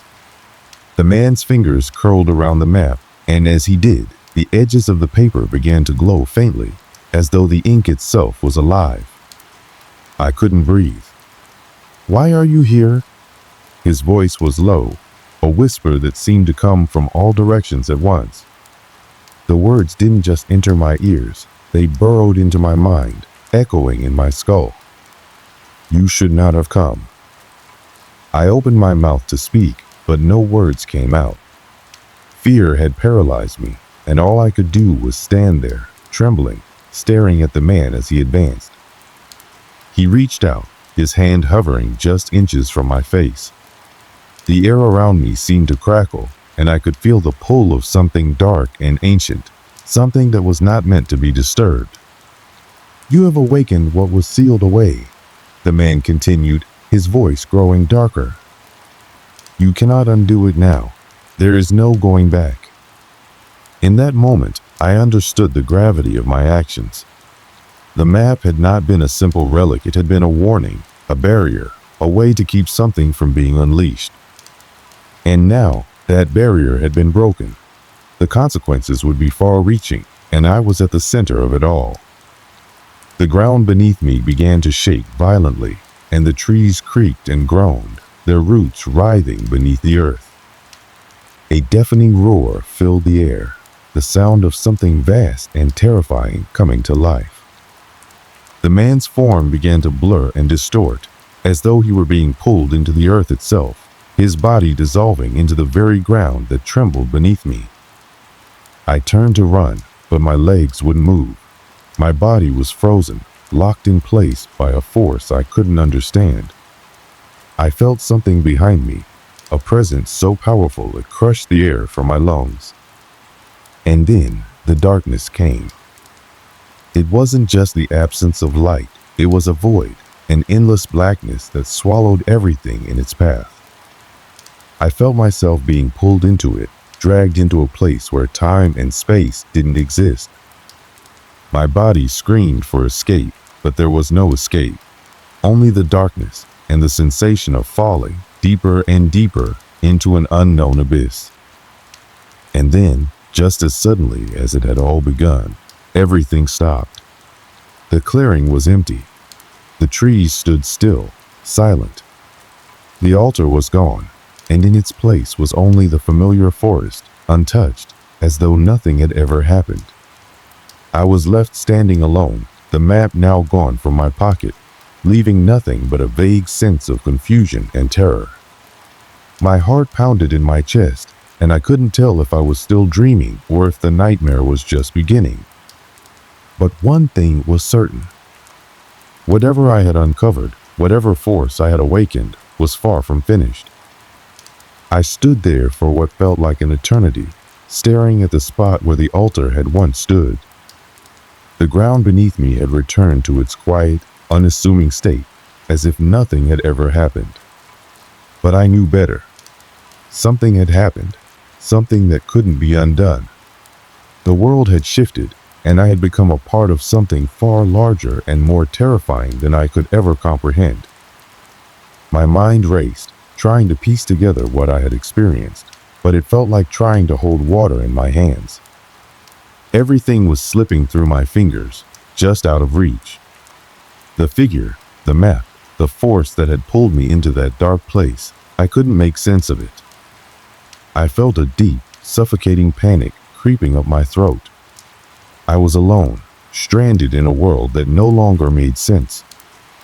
My only connection to reality had been shattered. The map was gone, the man had disappeared, and now I was left with nothing but the overwhelming weight of what had transpired. I stumbled backward, my legs shaking beneath me. The forest around me was eerily quiet, too quiet. The usual sounds of the night, the chirping of crickets, the rustle of leaves in the wind were absent. It felt as though the entire world had held its breath, waiting for something to happen. I turned around in a slow, desperate circle, as if expecting to see the figure again, or the map reappear in my hands. But nothing. There was just the same dark expanse of trees, stretching on forever, with no sign of life. I could feel the panic rising in my chest. I had to get out of here. Whatever had happened in that clearing, I didn't want to be a part of it any longer. I needed to leave. I ran. The path through the woods was unclear, shrouded in darkness, but I ran anyway, blindly stumbling over roots and rocks, not caring where I was going, just needing to put as much distance as possible between myself and whatever had happened in that place. The trees seemed to close in on me, pressing tighter with each step I took. I could feel their branches reaching out like hands, trying to stop me, hold me back. But I pushed on, the panic fueling my every movement. When I finally burst out of the trees, I didn't even recognize where I was. The world outside the forest felt alien, as though I had crossed some invisible threshold. The air felt wrong. The familiar hum of the city was gone, replaced by an unnerving silence. The streetlights flickered overhead, casting strange shadows on the pavement. The houses along the street seemed distant, cold, as if they were part of a world I no longer belonged to. I couldn't tell if I had simply left the forest behind, or if the world itself had changed in some profound way. I found my car where I had parked it hours earlier. I didn't even remember walking back to it. My hands were trembling as I reached for the door, but I didn't hesitate. I climbed in, started the engine, and drove away, not looking back. But even as I left, I couldn't shake the feeling that something was following me, that whatever I had disturbed was not finished with me. The city felt wrong, like I was an intruder in my own life. I drove home in a daze, my hands tight on the wheel, the road unfolding beneath me in an endless blur. My thoughts were a jumble, a mess of images and sensations that I couldn't quite pull together.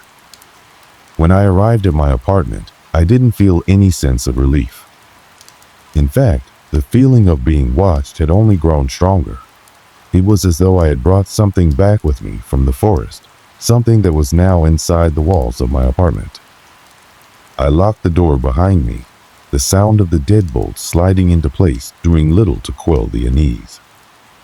My apartment, once a safe haven, now felt like a cage.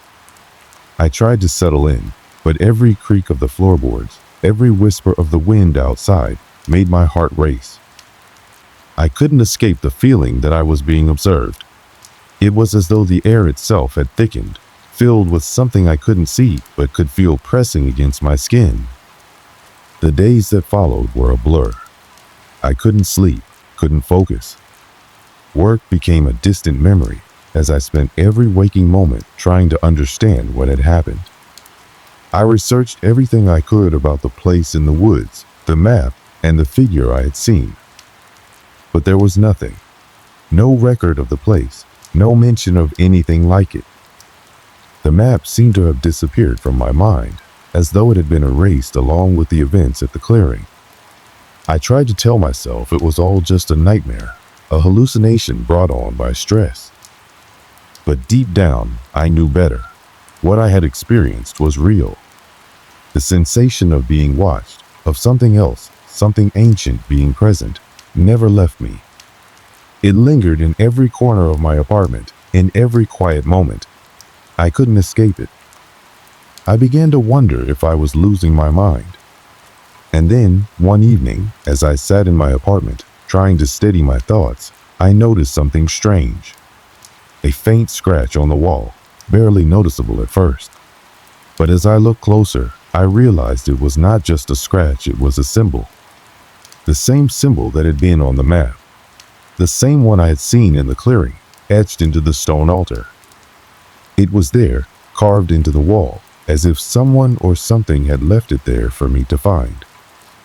The dread that flooded through me was overwhelming. How had it gotten there? I hadn't done it. No one had come into my apartment.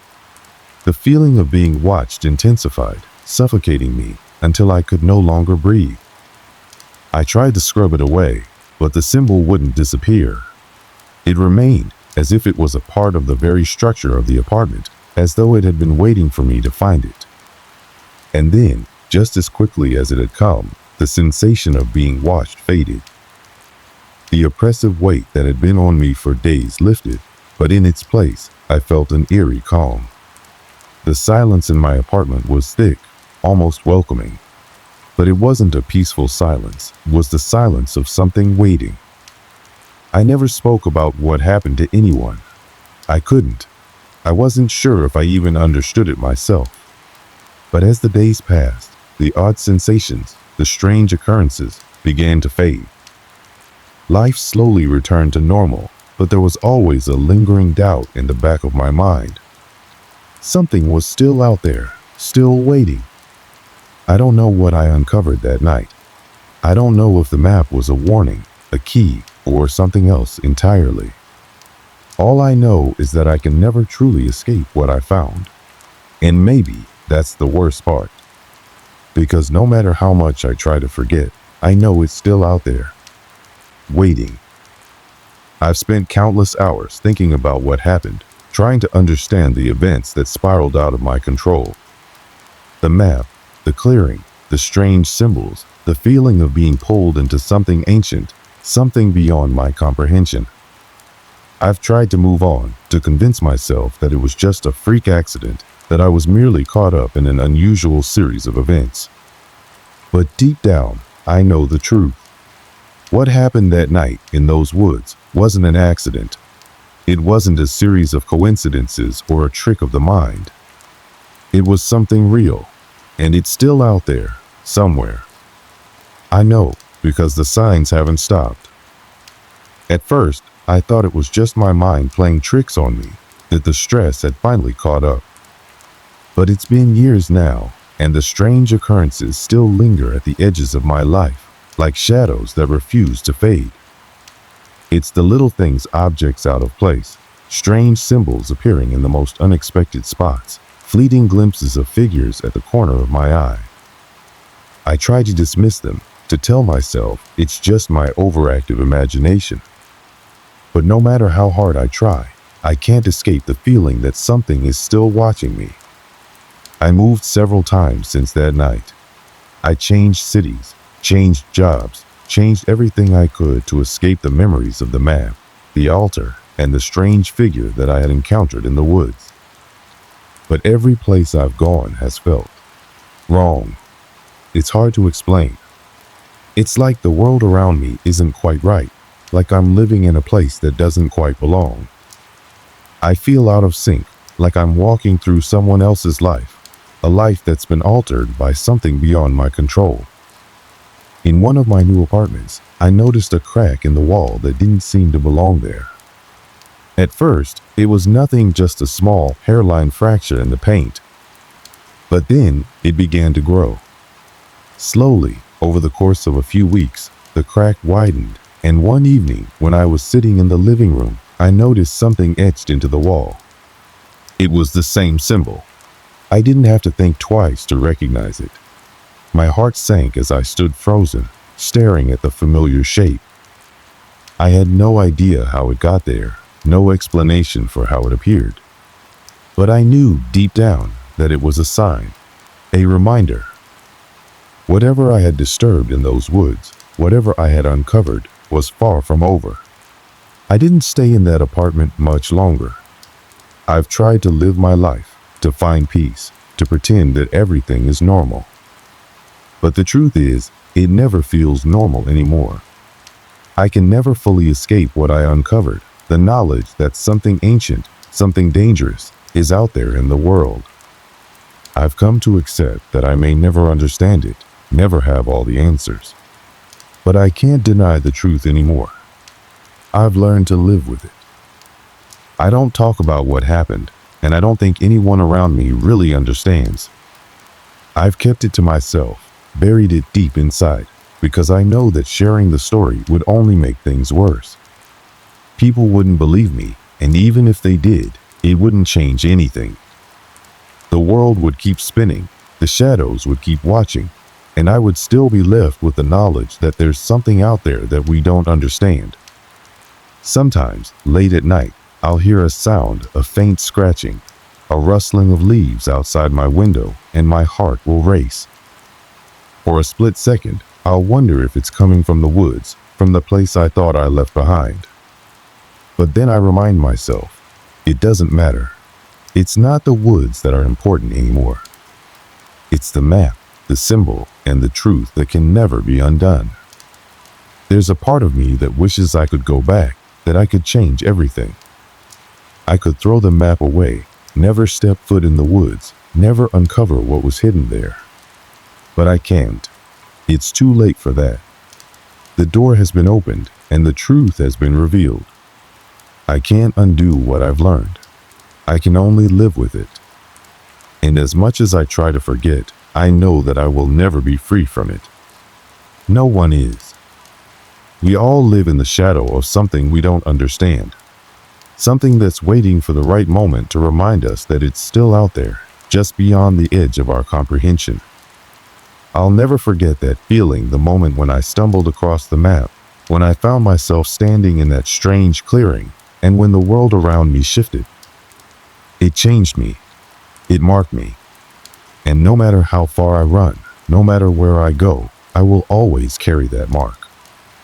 So, to anyone listening to this, to anyone who's curious about what lies hidden in the dark corners of the world, I offer you this.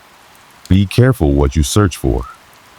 Because once you open a door, there's no guarantee you can ever close it again. And as for me, I'll keep moving. I'll keep trying to forget. But deep down, I know that the thing I uncovered in those woods, that thing with the map and the symbols and the ancient, unfathomable power, will never truly let me go. It will be waiting, always.